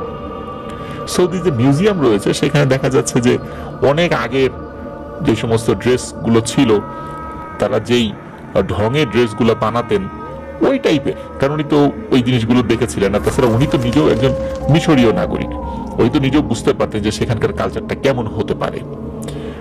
তো এই চিন্তা উনি করেছেন। আর এটাও ভাবেন হয়তোবা এই ব্যক্তি আশেপাশের কোনো গ্রামের, ওখানে এই শব্দটা বলে মাজরা, ওই মাজরার কোনো ব্যক্তি হবেন। তো ওই লোকটি মানে যিনি গাড়ির বাইরে ছিলেন, তিনি এই স্বামী সাহেবকে বলেন যে ভাই আমি একটু সামনে যাব, আমাকে যদি নিয়ে যান আমার অনেক উপকার হবে। তখন স্বামী সাহেব উনি খুব স্বাচ্ছন্দ্যে তাকে গাড়ির ভেতরে আসতে বলেন এবং বলেন যে আমি তো ওই রাস্তা দিয়ে যাচ্ছি, আসেন না ভাই, বসেন, কথা বলতে বলতে যাই। তো স্বামী সাহেব তাকে গাড়িতে উঠান। তারপর তারা ভালোই যাচ্ছিলেন। স্বামী সাহেবও বিভিন্ন বিষয় তাকে জিজ্ঞেস করছিলেন, ওই লোকটিও উত্তর দিচ্ছিল, একদম স্বাভাবিক আর কি। হঠাৎ করে কথার মাঝে স্বামী সাহেব একটা অদ্ভুত জিনিস খেয়াল করে। স্বামী সাহেব কোনো প্রয়োজনে যখন একটু নিচের দিকে তাকিয়েছিলেন, তখন তিনি দেখেন যে ওই যে যেই লোকটি উঠেছে গাড়িতে, ওই লোকটির পা উটের খুরের মতো এবং উটের মতো পায়ে লোম রয়েছে। স্বামী সাহেব ভাবেন হয়তোবা পাথরের মধ্যে বা বালুর মধ্যে হাঁটার জন্য স্থানীয় অধিবাসীদের তৈরি কোনো একটি জুতার মতো কোনো কিছু ওই ব্যক্তিটি পরে আছে। এরকম অনেকেই আছেন যা আরব বেদুইন, তারা বিভিন্ন কাজ করার জন্য বিভিন্ন ধরনের জুতা নিজেদের মতো করে তৈরি করেন নিজেদের সুবিধার জন্য। হয়তো এমন কিছু একটা পরে আছে, তাই এই বিষয় নিয়ে আর তেমন কিছু না ভেবে এই লোকটিকে কিছু জিজ্ঞেস করে না। আরো কিছুটা পথ যাওয়ার পর ওই লোকটি স্বামী সাহেবকে বলে, ওই তো লাইট দেখা যাচ্ছে, ওইটা আমাদের গ্রাম, আমাকে ওখানেই নামিয়ে দিয়ে যান ভাই। স্বামী কিন্তু খুবই অবাক হয়, কারণ হলো এই রাস্তা দিয়ে কিন্তু উনি প্রায় চলাফেরা করেন, এইখানে গ্রাম কোত্থেকে আসলো এটা তো ওনার মাথায় ধরে না। যাই হোক, আর কোনো কিছু না ভেবে স্বামী সাহেবও মনে মনে ভাবেন ভালোই হলো, এখানে একটু চা কফি খেয়ে যাই, তাহলে ঘুম আসবে না। কারণ ড্রাইভার তো উনি, কোনো হেল্পার নাই যে গল্প করতে করতে যাবেন, ঘুমটা আসাটাই স্বাভাবিক, এরকম দীর্ঘ জার্নি, আশেপাশে কোনো কিছু নাই। এই কারণে মূলত উনি গাড়ি থেকে নামেন। নামার পর ওই লোকটি তার কাছ থেকে বিদায় নেবেন, তখন স্বামী সাহেব বলেন যে ভাই আমি আপনার সাথে যেতে পারি, একটু চা কফি খাবো। লোকটি প্রথমে একটু চিন্তা করেন, 1-2 সেকেন্ড চিন্তা করার পর তখন স্বামী সাহেবকে বলেন যে আসুন না, আমার সাথে আসুন, কোনো সমস্যা নেই। তো স্বামী সাহেব ওখানে যান। যাওয়ার পর উনি ওই যেই দোকানগুলো ওখানে আছে ভেতরে, উনি খুবই অবাক হন। উনি দেখেন ওখানে আরো অনেক মানুষ রয়েছে, কিন্তু ওখানকার দোকানপাট, সেই দোকানের বিভিন্ন আসবাবপত্র বা বিভিন্ন পাত্র যেগুলো আছে, এগুলো মনে হচ্ছে বহু বছর আগেকার। আর ওই সমস্ত ব্যক্তির পোশাক আশাকও প্রায় 200 থেকে 300 বছর আগের, কিন্তু চেহারা সুরত স্বাভাবিক আরবের লোকদের মতোই। কেউ কেউ বেশ উঁচু লম্বা, কেউ একটু মাঝারি, কেউ বাংলাদেশিদের মতো স্বাভাবিক গড় 5 ফুট 4-5 ইঞ্চি এরকম রয়েছে আর কি। কিছু কিছু মানুষ আবার স্বামী সাহেবকে দেখে খুব অদ্ভুত ভাবে তাকিয়েছিল। আর স্বামী সাহেব উনি চিন্তা করছেন কি ব্যাপার, আমি কোথায় চলে আসলাম। অবাকও হচ্ছিলেন, ভয়ও পাচ্ছিলেন। স্বামী সাহেব চিন্তা করলেন যে থাক, আমি এখানে চা কফি খাবো না। আর ওই বাজারের মধ্যে ঢুকে স্বামী সাহেবের সাথে যে ব্যক্তিটি এসেছিলেন তাকে উনি হারিয়ে ফেলেন। এদিকে স্বামী সাহেব চিন্তা করলেন যে যাক, আমি এখান থেকে বের হয়ে যাই, এখানে থাকবো না, আমি আমার গাড়ির কাছে চলে যাই। উনি ওখান থেকে বের হওয়ার পথ খুঁজে পাচ্ছিলেন না, কোনো পথই উনি খুঁজে পাচ্ছেন না। কোথায় তার গাড়ি, কোথায় সেই হাইওয়ে, কিছুই তার নজরে আসছিল না। উনি তো পেয়েছেন ভয়, সর্বনাশ, কোন বিপদে পড়লাম। এদিকে স্বামী সাহেব ভয় পেয়ে উনি ওনার মতো করে দৌড়ানো শুরু করেছেন, মানে ওনার চোখে যেটা রাস্তা মনে হচ্ছে সেদিকে দৌড়াচ্ছেন। হঠাৎ করে উনি কোনো একজন ব্যক্তির সাথে ধাক্কা খেয়ে মাটিতে পড়েছেন। মাটিতে যখন পড়েন, মাথাটা যখন একটু উঠিয়েছেন, ওই মাটিতে পড়া অবস্থাতেই উনি উপর হয়ে পড়েছিলেন। যখন মাথাটা একটু উঁচুতে তুলেছেন তখন খেয়াল করুন না, ঠিক মাথার থেকে 1 হাত দূরে দুটো পা, এই দুটো পা উটের পায়ের মতো। উটের পায়ে যেমন খুর রয়েছে তেমন খুর, লোমওয়ালা। আর এই দুটো পাই মূলত গাড়িতে উনি দেখেছিলেন, গাড়িতে যে ব্যক্তিটি উঠেছিলেন তার পা এমন ছিল। উনি আরেকটু মাথা উপরের দিকে তাকান, তখন দেখেন একজন বৃদ্ধ ভদ্রলোক, স্বাভাবিক মানুষের মতোই, উচ্চতা সর্বোচ্চ 6 ফুট হবে, তার পা ওই রকম। ওই বৃদ্ধ ভদ্রলোক স্বামী সাহেবকে বলেন যে বাবা, ভয় পেও না, আসো, তুমি খুব ক্লান্ত মনে হচ্ছে। তখন ওই বৃদ্ধ ভদ্রলোক স্বামী সাহেবকে 1 পেয়ালা পানি পান করতে দেন। এই 1 পেয়ালা পানি পান করার সাথে সাথে স্বামী সাহেব ঘুমিয়ে পড়েন। ওনার যখন ঘুম ভাঙে তখন উনি দেখেন যে উনি রাস্তার পাশে, ওনার যে গাড়িটা, সেই গাড়িটার পাশেই উনি পড়ে আছেন। আর ওনার পাশে পুলিশ দাঁড়ানো, সৌদি আরবের যে পুলিশ তাকে জরিমানার একটা স্লিপ হাতে ধরিয়ে দেয়। হাইওয়ের পাশে গাড়ি রাখার জন্য তাকে জরিমানা করা হয়েছে। স্বামী সাহেব পুলিশদের সাথে আর তেমন কিছুই বলেন না যে কি হয়েছে না হয়েছে। উনি যে গাড়ির পাশে কিভাবে এলেন সেটা উনি ভাবেন। উনি দ্রুত উঠে ওখান থেকে চলে আসেন। উনি বুঝতে পারেন যে নিজের অজান্তেই উনি জিনেদের একটি গ্রামে প্রবেশ করেছিলেন, এবং ওই জগতে ঢোকার পর ওখানকার লোকজন হঠাৎ করে দেখে তারাও অবাক হয়েছিল স্বামী সাহেবকে দেখে। মূলত স্বামী সাহেব গিয়েছিলেন তো তার সাথে যেই ব্যক্তিটা এসেছিলেন তার সাথে, কিন্তু কোনো কারণে তার সাথে হাঁটা শুরু করলেও ওই ব্যক্তিটির কাছ থেকে উনি বিচ্যুত হয়ে যান। তো এভাবেই ওনার সাথে এমন একটি ঘটনা ঘটেছিল। সৌদি আরবে কিন্তু এমন অনেক ঘটনা ঘটে, আর এমন ঘটনার বিবরণ যদি আপনাদের কারো জানা থাকে আপনারা কিন্তু পাঠাতে ভুলবেন না প্রিয় লিসেনার্স। আর afnantheholeworld@gmail.com এই ইমেল অ্যাড্রেসে পাঠাতে হবে কিন্তু। প্রিয় লিসেনার্স, এই যে সুলাইমান ভাই, ওনার যেই গ্রামের বাড়ি পাতিলঝাপ গ্রাম, এটা নিয়ে আমি একটু কথা বলতে চাই। এই গ্রামটি আমার খুবই পরিচিত। আমি কিন্তু বিভিন্ন ঘটনায় বলেছি আমি এই নবাবগঞ্জ উপজেলায় আমি বেশ কিছু সময় থেকেছি, প্রায় 2 বছরের মতো, এবং এখানে থেকে আমি আমার ইউনিভার্সিটিতে আসা যাওয়া করতাম। এই পাতিলঝাপ গ্রামে একজন খুব বুজুর্গ ব্যক্তি ছিলেন। স্থানীয় ভাবে ওনাকে বলা হতো আসলত মস্তান। ওনার নামটা ছিল আসলত মস্তান। শব্দের অর্থ আমরা যেই অর্থে ব্যবহার করি বিষয়টা এরকম নয়। এই মস্তান শব্দের অর্থ হচ্ছে বুজুর্গ ব্যক্তি, সম্মানিত ব্যক্তি, এই অর্থে মস্তান শব্দটা ব্যবহার করা হয়। এই আসলত মস্তান দাদু উনি দীর্ঘ 50 বছরেরও বেশি সময় ধরে টানা রোজা রাখতেন। রমজানের ফরজ রোজা তো রাখতেনই, অন্যান্য দিনগুলোতে নফল রোজা রাখতেন, শুধু যেই দিনগুলোতে রোজা রাখা হারাম এই দিনগুলো ব্যতীত। বছর খানেক হলো উনি মারা গেছেন। আমার সৌভাগ্য হয়েছিল এই আসলত মস্তান দাদুর কাছে যাওয়ার এবং তার কাছ থেকে দোয়া নেয়ার। উনি আমার জন্য দোয়া করেছিলেন। প্রিয় লিসেনার্স, আপনারাও আসলত মস্তান দাদুর জন্য দোয়া করবেন যারা ওই এলাকা থেকে শুনছেন, বা অনেকেই ওনার ভক্ত ছিলেন। উনি কিন্তু কোনো পীর গোছের কিছু ছিলেন না, একদম স্বাভাবিক, একদম সাধারণ একজন মানুষ ছিলেন। তো ওনার কথা আবারও মনে পড়ে গেল, এই পাতিলছাপ গ্রামের কথা মনে পড়ে। প্রিয় লিসেনার্স, চলুন আমরা চলে যাব আমাদের এবারের এপিসোডের পরবর্তী আরো একটি নতুন ঘটনায়। প্রিয়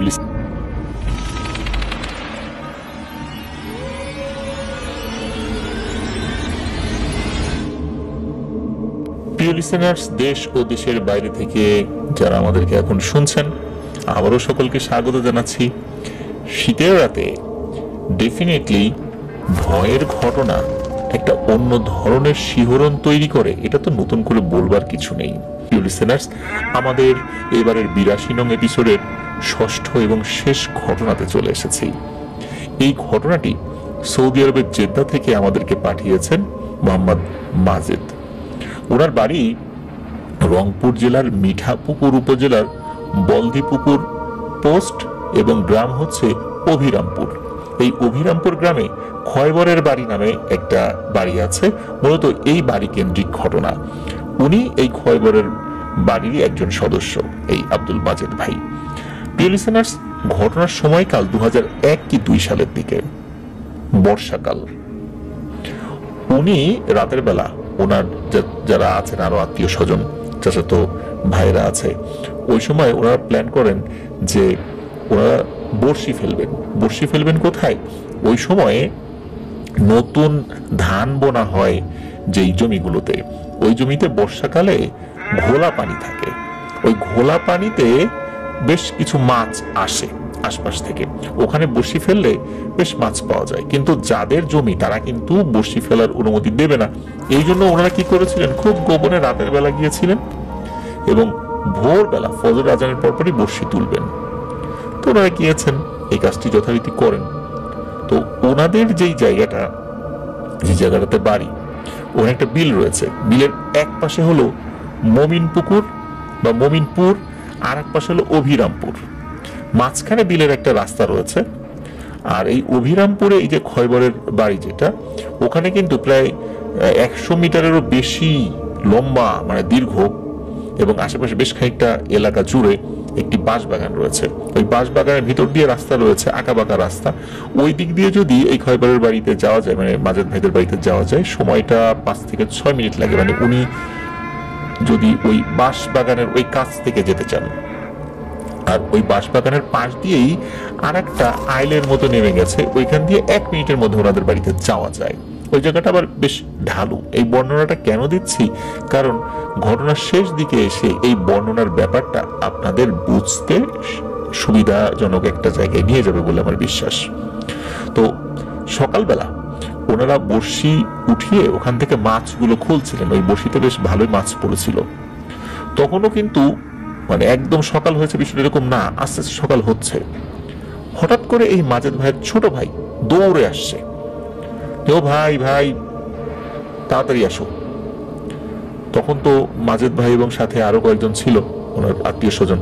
ওরা চিন্তা করেন কি ব্যাপার, কি হয়েছে, ও আবার এভাবে দৌড়ে আসছে কেন? তো দৌড়ে আসার পর মাজেদ ভাই জিজ্ঞেস করেন কি হয়েছে। তখন তার ছোট ভাই উত্তর দেন, রাতের বেলা বাড়িতে ভূত আসছিল। ভূত আসছিল মানে? হ্যাঁ, ভূত আসছিল। আম্মা ভয় পাইছে এবং আরো কয়েকজন ভয় পাইছে। তো এই যে ব্যাপারটা, এটা শুনে উনি তাড়াতাড়ি বাড়িতে যান।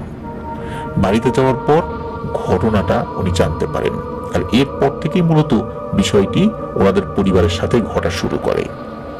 ওনার মায়ের কাছ থেকে জানতে পারেন ওই রাতে একটি ভয়ানক ঘটনা ঘটে। ওই রাতে ওনার বাবা, মানে মাজেদ ভাইয়ের বাবা বাড়িতে ছিলেন না। তো যেই ঘরে ওনার বাবা মা থাকতেন, ওই ঘরের দরজাটা এমন যে বিছানা থেকে সরাসরি ওই দরজার বাইরে দেখা যায় না। বিছানা থেকে উঠে তারপর দরজার দিকে তাকালে, খুব ভালো করে তাকালে দেখা যায়, মানে দরজার এমন একটা পাশে বিছানা যে একবারে কিন্তু বোঝা যাবে না যে দরজার ভেতর দিয়ে কে আসছে। ওনার মা রাত আনুমানিক 12টা 12:30টার দিকে হঠাৎ করে ওনার কাছে মনে হলো যে ঘুমটা ভেঙে গেল আর দরজাটা খুলে গেল। ওনাদের দরজাটা নাকি এমন ছিল যে যদি খোলা হয় আস্তে আস্তে একাই লেগে যায়, মানে বাইরে থেকে কোনো স্প্রিং লাগানো হয়েছে এমনটা আর কি। যদি স্প্রিং ছিল না, মানে দরজাটা এমনই ছিল, মানে খুলে রাখা যেত না, যদি না বাইরের থেকে বা ভেতর থেকে কোনো কিছু দিয়ে বেঁধে রাখা হতো, ওটা অটো বন্ধ হয়ে যেত। তো ওনার কাছে মনে হলো দরজাটা খুলে গেল। তো খুলে যেতেই পারে, কারণ উনি চিন্তা করেছেন যে হয়তোবা ওনার হাজবেন্ড মানে মাজেদ ভাইয়ের আব্বা উনি আসেন, উনি তো বাড়ির বাইরে ছিলেন তখন। তো কিন্তু এরপরে উনি ফিল করেন যে কি ব্যাপার, কেউ তো আসলো না, তাহলে দরজা খুললো কেন। উনি 7-5 না ভেবে বিছানায় উঠে বসেন এবং দরজার দিকে তাকান। মাথাটা ঘুরিয়ে দরজার দিকে যখন তাকিয়েছেন, উনি দেখেন যে একটা কালো কুচকুচে, একদম মানে এত কালো উনি কখনো দেখেননি, এই রান থেকে পায়ের পাতা পর্যন্ত দরজাটা একটু ফাঁকা, ওই দিক দিয়ে ঢুকেছে, মানে ঘরের যে চৌকাঠ, ওই চৌকাঠটা পার হয়ে পাটা ঢুকেছে। এবং যে পাটা ঢুকেছে ওটা হলো হাফ প্যান্ট পরা একজন। তো ওনাদের ফ্যামিলিতে একজন ছিল, তার নাম হলো মাজিদুল। এই মাজিদুল সে আবার ছোটবেলা থেকে বিড়ি খেত, আর এই বিড়ির আগুন নেয়ার জন্য মাঝে মাঝে সে আসতো। এবং মাজেদুলও ছিল কালো, সেও হাফ প্যান্ট পরতো, যদিও সে বড় ছিল, কৃষিকাজ করতো, তো সেও হাফ প্যান্ট পরতো, আর সাদা গেঞ্জি বা শার্ট এই টাইপের কোনো কিছু পরতো মাঝে মাঝে। তো এই যে মাজেদ ভাইয়ের মা, উনি বলেন যে এই মাজেদুল নাকি, তা আগুন নিবি, যা ওই যে টেবিলের উপর আগুন আছে ওখান থেকে আগুন নিয়ে চলে যা। এই বলে এই মাজেদ ভাইয়ের মা আবার শুয়ে পড়েন, কিন্তু ঘরের মধ্যে কেউ ঢোকে না। উনি তো অবাক হন, কি ব্যাপার, মাজেদুল ঘরে আসলো না, ওকে আমার সাথে এত রাতের বেলা ফাজলিমি করতেছে নাকি। তো মাজেদ ভাইয়ের মা আবার উঠেন, উঠে এবার বিছানা থেকে নামেন। নামার পর উনি একটা ভয়ানক দৃশ্য দেখতে পান। উনি দেখতে পান যে এত কুচকুচে কালো একটা মানুষের অবয়ব, সেও সাদা টাইপের একটা গেঞ্জি পরা, এবং তার চোখ দুটো লাল টকটকে, মনে হচ্ছে কয়লার আগুনের মতো জ্বলছে। উনি ওইটা দেখে চিৎকার চেঁচামেচি শুরু করেন।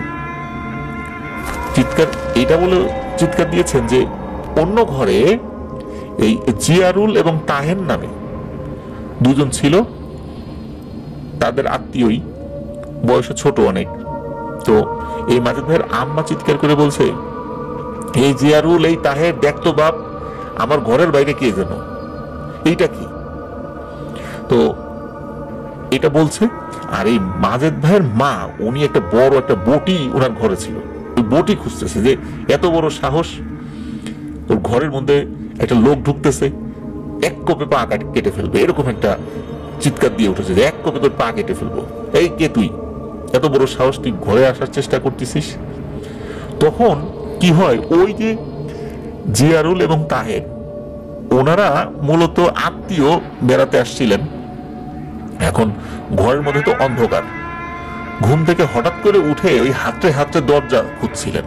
তো হাতায় হাতে দরজা খুঁজছিলেন, এই শব্দ হচ্ছে যে টিনের বেড়ায় হাত দিচ্ছেন, একবার একবার জানালার ওখানে হাত পড়ছে, একবার দরজার ওখানে হাত পড়ছে। দরজার ওখানে হাত পড়লে দরজার খিল রয়েছে, কাঠের দরজা ছিল, তো ওই খিলটা আবার হাত পাচ্ছিলেন। ওই শব্দও কিন্তু মাজেদ ভাইয়ের আম্মা পাচ্ছিলেন, কিন্তু ওই অবয়বটা কিন্তু ওই রকমই ছিল, একদম নড়েও না চড়েও না, শুধু একটা পা ভেতরে, আর তার মাথাটা বাইরে, এটা বোঝা যাচ্ছিল। হঠাৎ করে যখন এই যে জিয়ারুল এবং তাহের ওনারা যখন দরজা খুলতে সক্ষম হন, তখন ওই অবয়বটা সে কি করে, তার পাটা ওই চৌকাঠের পেছনে নিয়ে যায় এবং ওইখান থেকে বেরিয়ে যায়। এমন অবস্থায় এই জিয়ারুল এবং তাহের, ইনারা দেখতে পান হাফ প্যান্ট পরা, গেঞ্জি পরা, ভয়ানক কুচকুচে কালো, এটাকে মানুষ না অন্য কিছু, মানুষের মতো অবয়ব একবার মনে হয়, একবার জন্তুর মতো অবয়ব মনে হয়। ওই জিনিসটা মনে হলো ভেসে ভেসে ওই ঘরের বাইরে দিয়ে, পিছনে আর একটা ঘর আছে, এই মাজেদ ভাইয়ের যিনি বড় বাবা, এই যে খাইবার সাহেব যিনি, ওনাদের ঘরের ওই দিক দিয়ে, ওইটা পেছনে একটা জঙ্গল রয়েছে, বাঁশঝাড় বা এই টাইপের যে জঙ্গল রয়েছে, ওই দিকে চলে যাচ্ছে। এই জিয়ারুল এবং তাহের ওনারা তো ওই অবয়বটাকে ধরার জন্য দৌড় দিয়েছে, যায় কোথায়? ওনারা দেখেন ওই অবয়বটা জঙ্গলের দিকে গিয়ে মিলিয়ে গেল। এদিকে চিৎকার চেঁচামেচি, ওই চেঁচামেচিতে আশেপাশে আরো লোকজন চলে আসছে। কি হলো কি হলো বলতেছে যে এই ঘটনা। ওরা তো শুরু তো মনে করছে চোর টোর হয়তো বা, কিন্তু আসলে এটা তো চোর ছিল না। এর বেশ খানিকক্ষণ পর এই যে মাজেদ ভাইয়ের আব্বা বাড়িতে আসেন। বাড়িতে আসার পর উনি খাওয়া দাওয়া করেন, খাওয়া দাওয়া করে শুয়ে পড়েন। এই বিষয়টা আসলে ওই পর্যন্তই থেমে যায়, রাতের ওই ঘটনাটা। কিন্তু সমস্যা বাঁধলো অন্য জায়গায়। সেটা হলো পরদিন সকাল থেকে এই মাজেদ ভাইয়ের আব্বার পেটে এমন ব্যথা, মারাত্মক ব্যথা, এই ব্যথায় টেকা যাচ্ছে না, ভয়ানক ব্যথা। তো এখন কি করা যায়? রাত থেকে মূলত ব্যথা শুরু হয়েছিল, এটা এতটা তীব্র ছিল না, কিন্তু পরদিন সকাল থেকে অনেক ব্যথা। এরপর সকলের পরামর্শ অনুযায়ী তাকে এই মিঠাপুকুর যে সরকারি যে স্বাস্থ্য কমপ্লেক্স আছে সেখানে নিয়ে যাওয়া হয়, সেখানে ভর্তি করানো হয়। ওখানে যখন ভর্তি করানো হয়, ভর্তি করানোর পর ডাক্তার যখন আসে তখন তার কোনো পেটে ব্যথা থাকে না। ডাক্তার যখনই তাকে চেক আপ করে চলে যায়, আবার উনি চিৎকার চেঁচামেচি শুরু করেন। আবার যখন ডাক্তার আসে তখন আর কোনো পেটে ব্যথা থাকে না। এরকম সমস্যা 3 দিন চলতে থাকে। তার বিভিন্ন পরীক্ষা নিরীক্ষা করা হয়, কিন্তু কোনো রোগী ধরা পড়ে না। এক পর্যায়ে ডাক্তার বলেন যে আপনার তো কোনো রোগী নেই, যান আপনি বাসায় যান, আপনাকে রিলিজ দিয়ে দিই। কারণ ওইখানে রোগীর আবার চাপ বেশি ছিল, এই জন্য ডাক্তাররা ওনাকে রাখতে চাচ্ছিলেন না, যেহেতু তার কোনো রোগ ধরা পড়ছে না। তো ওনাকে বাড়িতে নিয়ে আসা হয়। বাড়িতে নিয়ে আসার পর পেটের ব্যথা আবারও বেড়েছে, আবার চিৎকার চেঁচামেচি। ওনার চিৎকারে সকলের মধ্যে আতঙ্ক সৃষ্টি হয়ে যায়। এত পেটে ব্যথা কিভাবে হলো হঠাৎ করে? অথচ ডায়রিয়া বা অন্য কোনো সমস্যা কিন্তু নাই। তাহলে পেটে ব্যথাটা কেন হচ্ছে? একজন সুস্থ স্বাভাবিক মানুষ হঠাৎ রাতের বেলা ওরকম একটা ঘটনা ঘটলো, রাতের শেষ দিক থেকে সমস্যা শুরু হলো, সকাল থেকে এটা আরো বেশি।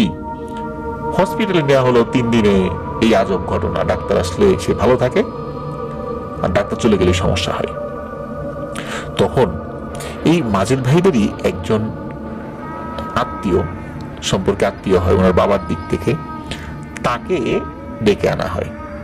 তো উনি কি করেন, উনি একজন তুলা রাশির লোককে সাথে নিয়ে আসেন এবং বলেন যে কবরের মাটি এটি ম্যানেজ করে রাখতে হবে, এটা দিয়ে উনি রিচুয়াল করবেন এবং দুষ্টু কোনো কিছু থাকলে সেটাকে হাজির করার চেষ্টা করবেন। ওই যিনি কবিরাজ বা ফকির গোছের যিনি, উনি বাড়িতে আসার পরেই শুধু বারবার ওই বাড়ির পেছনের ওই জঙ্গলটার দিকে তাকাচ্ছেন এবং বলছেন এই জঙ্গলে কিছু একটা আছে রে, জঙ্গলে কিছু একটা আছে, এটাই মনে হচ্ছে। এরপরে ওই যে কবরের মাটিটা আনা হয়েছিল, ওটা দিয়ে চারদিকে বড় বৃত্ত করে তার মাঝে ওই তুলা রাশির ওই ব্যক্তিকে বসানো হয়। বসানোর পর তার উপর ওই দুষ্টু জিনকে হাজির করার চেষ্টা করা হয়। কারণ সবিস্তারে কিন্তু উনি সবকিছু শুনেছিলেন সকলের কাছ থেকে, যে ওই রাত্রে কি হয়েছিল, এরপরে সবকিছু ঘটনা। তো অনেকক্ষণ হয়ে যায়, কিছুতেই ওই জিনিসটা এই তুলা রাশির ব্যক্তির উপর হাজির হয় না। এদিকে ওই কবিরাজও খুব বিরক্ত হচ্ছেন যে এত সমস্যা হচ্ছে, ওই লোক মানে তুলা রাশির লোকটার উপরও তো আমল করা হচ্ছে, তারও কষ্ট হচ্ছে, কিন্তু ওই জিনিসটা আসছে না। পরে যাই হোক, একটা সমস্যার কারণে আসেনি। তবে কবিরাজ বারবার বলছিল আমি বুঝতে পারছি যে যেই জিনিসটা আসবে সে ওই জঙ্গলের ওই দিক দিয়ে আসবে, ওই জঙ্গলের ওখানেই ওই জিনিসটা আছে, কিন্তু সে কিছুতেই আসতে চাচ্ছে না। আর ওই তুলা রাশির যে ব্যক্তিটা, ওনার হাতে একটা আয়না ধরিয়ে দেওয়া হয়েছিল। আয়নাটা উনি যখন ধরেছিলেন ওই তুলা রাশির ব্যক্তি, তাকে কাপড় দিয়ে, বিশেষ করে গামছা দিয়ে, 2 হাত দুটো গামছা দিয়ে মুড়িয়ে দেওয়া হয়েছিল। কারণ আয়নায় হঠাৎ করে কোনো একটা অবয়ব উনি দেখবেন, আর ওই অবস্থাতে হঠাৎ করে ভয়ে ওই আয়নাটা চাপ দিয়ে ভেঙে ফেলতে পারে উনি। তখন হাতে মারাত্মক ক্ষত সৃষ্টি হবে। এই কারণে মূলত ওনার হাতকে পেঁচিয়ে দেওয়া হয়েছিল। এদিকে কবিরাজ তো অনেক ট্রাই করেই যাচ্ছেন। হঠাৎ করে ওই যে তুলা রাশির ওই ব্যক্তির হাত কাঁপাকাঁপি শুরু হয়ে যায় এবং উনি নিজের অজান্তেই 2 হাত দিয়ে ওই আয়নাকে এমন ভাবে চাপ দেন যার ফলে আয়না ভেঙে গুঁড়ো গুঁড়ো হয়ে যায়। ওনার হাতে কিছুটা কেটে যায়, তবে আশা করা হয়েছিল কিছুই কাটবে না। তারপরও ওই আয়নার যে কাঁচ, ওই কাঁচের কিছু অংশ ওনার হাতে লেগে গিয়েছিল। যাই হোক, এরপরে ওই ব্যক্তিটি মাটির উপর ঠাস করে পড়ে যান, সেন্সলেস হয়ে যান। আর ওনার শরীর কাঁপতে থাকে এবং গলা দিয়ে গড়গড় গড়গড় শব্দ হতে থাকে। তখন ওই কবিরাজ বলেন যে এইবার এসেছে ওই জিনিসটা এর উপরে। তখন ওই কবিরাজ বলেন, এই বল, তুই কেন আসছিলি ওই রাত্রে, আর আমার এই আত্মীয়ের পেটে ব্যথার কারণ কি সব বলবি এখন, তাহলে কিন্তু তোকে ছাড়বো না। তখন ওই জিনিসটা বলে ওঠে যে তোর এই আত্মীয় রাতের বেলা যখন ওই দিক দিয়ে আসছিল তখন সে আমাকে 1 লাথি দিয়ে নিচে ফেলে দিছে। আমরা 7 ভাই এই জঙ্গলে থাকি, আর ওই আইলের যে রাস্তার যে ঢাল, ওখানে বসে আমরা গল্প করছিলাম। তো এই আত্মীয় আসার সময় আমাকে সজোরে লাথি মেরেছে, আমি খুব ব্যথা পেয়েছি। এই জন্যই আমি এই বাড়িতে আসছিলাম। কিন্তু আমি যখন আসি 1 পা ঢুকিয়েছি, তখন আমার কাছে মনে হলো তোর এই আত্মীয় এখনো ঘরে ঢোকে নাই। আর এমত অবস্থায় আমি আটকা পড়ে যাই, আমি পেছন দিকে যেতে পারছিলাম না। আর তোর এই আত্মীয়র বউ সে উঠে আমাকে দেখে ফেলে। ওর কত বড় সাহস, ও আমার পা কেটে ফেলতে চেয়েছিল। ওই দিন যদি আমি ওকে ধরতে পারতাম এবং ও যদি আমাকে আঘাত করত, তাহলে এই বাড়ির কেউ জীবিত থাকতো না। আমি আটকা পড়েছিলাম, ছোটার উপায়ও আমি জানি। আবার যখন 2 জন দরজা খুলে বের হয়ে গেল, তখন আমি সশরীরে ছিলাম। আমি এই সশরীরে এত লোকের সামনে উপস্থিত থাকতে পারি না, এই জন্য আমি ওখান থেকে চলে গিয়েছিলাম। না হলে তোদেরকে আমি দেখিয়ে দিতাম। এখন কথা হলো, ওই যে কবিরাজ তাকে বলে যে আমার এই আত্মীয়ের পেটে ব্যথা কেন হলো, তখন ওই জিনটি বলে তোর আত্মীয় যখন বাড়িতে এসে খাবার খেয়েছে, তখন আমি আমার মুখ থেকে ওই খাবারের মধ্যে বিষ দিয়ে দিয়েছি।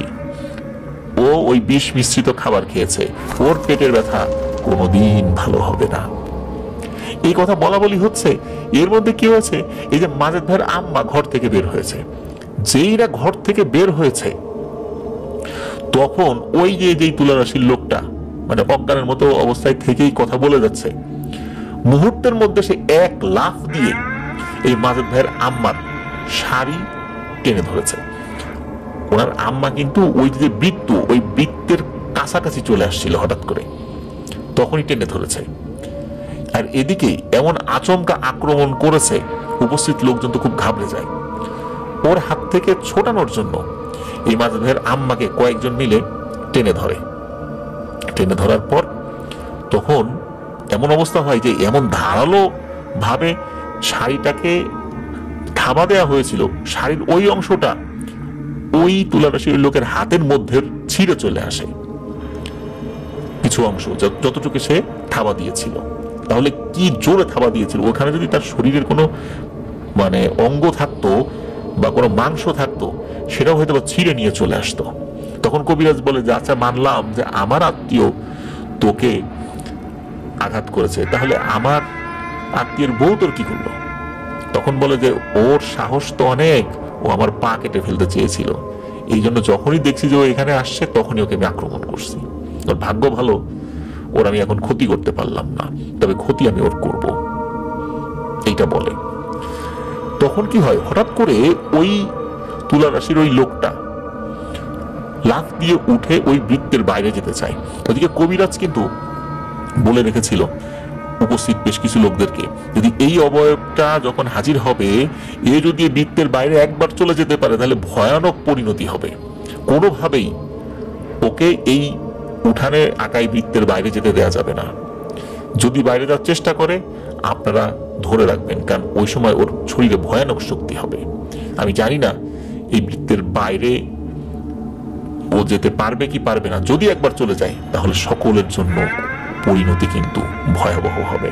এবং সত্যি হঠাৎ করে এই ঘটনা যখন শুরু হয়, উপস্থিত 7-8 জন লোক মিলে আবার ওকে ধরে বসানো হয়। তারপর তাকে তো বলা হয় যে ও তো ভুল করছে, ও তো বুঝতে পারে নাই, চলে যাও।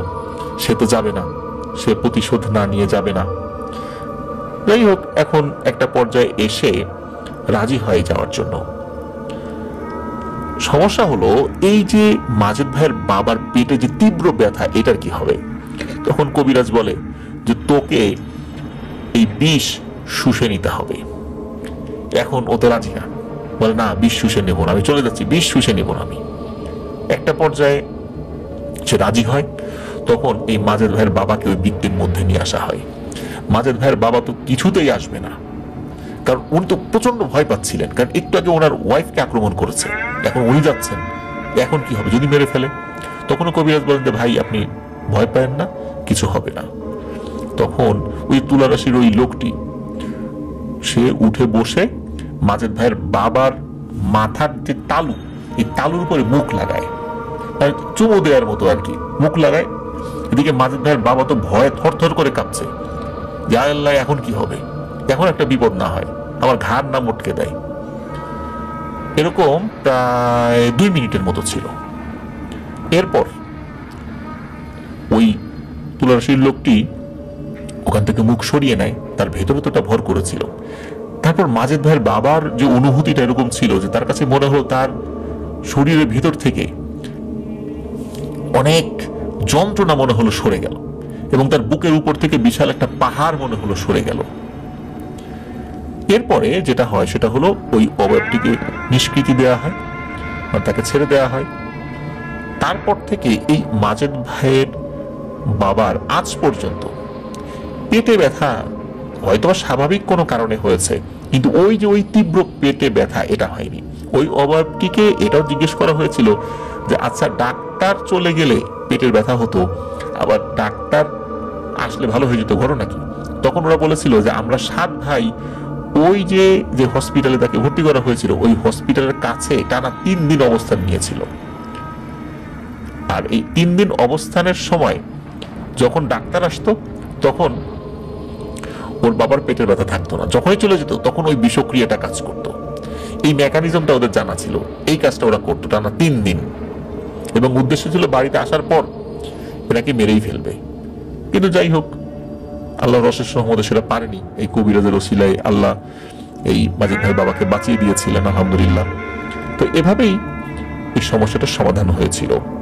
প্রিয় লিসেনার্স, এই যে ব্যাপারটা অদৃশ্যভাবে একজন আছে, আমরা চলে যাচ্ছি হেঁটে, এটা তো আসলে আমাদের জানা থাকার কথা না, যে কোথায় কে আছে, চলে গেলাম, কার গায়ের উপর দিয়ে চালিয়ে দিয়ে গেলাম, মোটরসাইকেল বা সাইকেল, বা হেঁটে যাচ্ছি লাথি লেগেছে, এই কারণে পিছু নিয়েছে, এটা তো আসলে আমরা কোনোভাবেই জানতে পারি না, তাই না?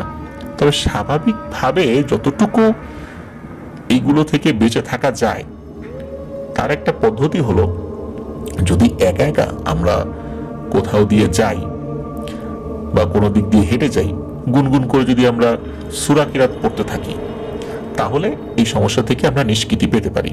আমার এমন কোনো জায়গা যে জায়গাতে এই টাইপের সমস্যা থাকলেও থাকতে পারে বলে আমরা আশঙ্কা করি, ওই জায়গার কাছাকাছি গিয়ে আমরা একটা সালাম দিতে পারি, আসসালামু আলাইকুম বলে। সেক্ষেত্রে সে দুষ্টই হোক বা ভালোই হোক, ওরা পথ থেকে সরে যায়। আর এর পরেও যদি কোনো সমস্যা হয় আর ওরা যদি আক্রমণ করে, সেই আক্রমণটা আসলে স্থায়ী হয় না, বা এরা চলে যেতে পরবর্তীতে বাধ্য হয়।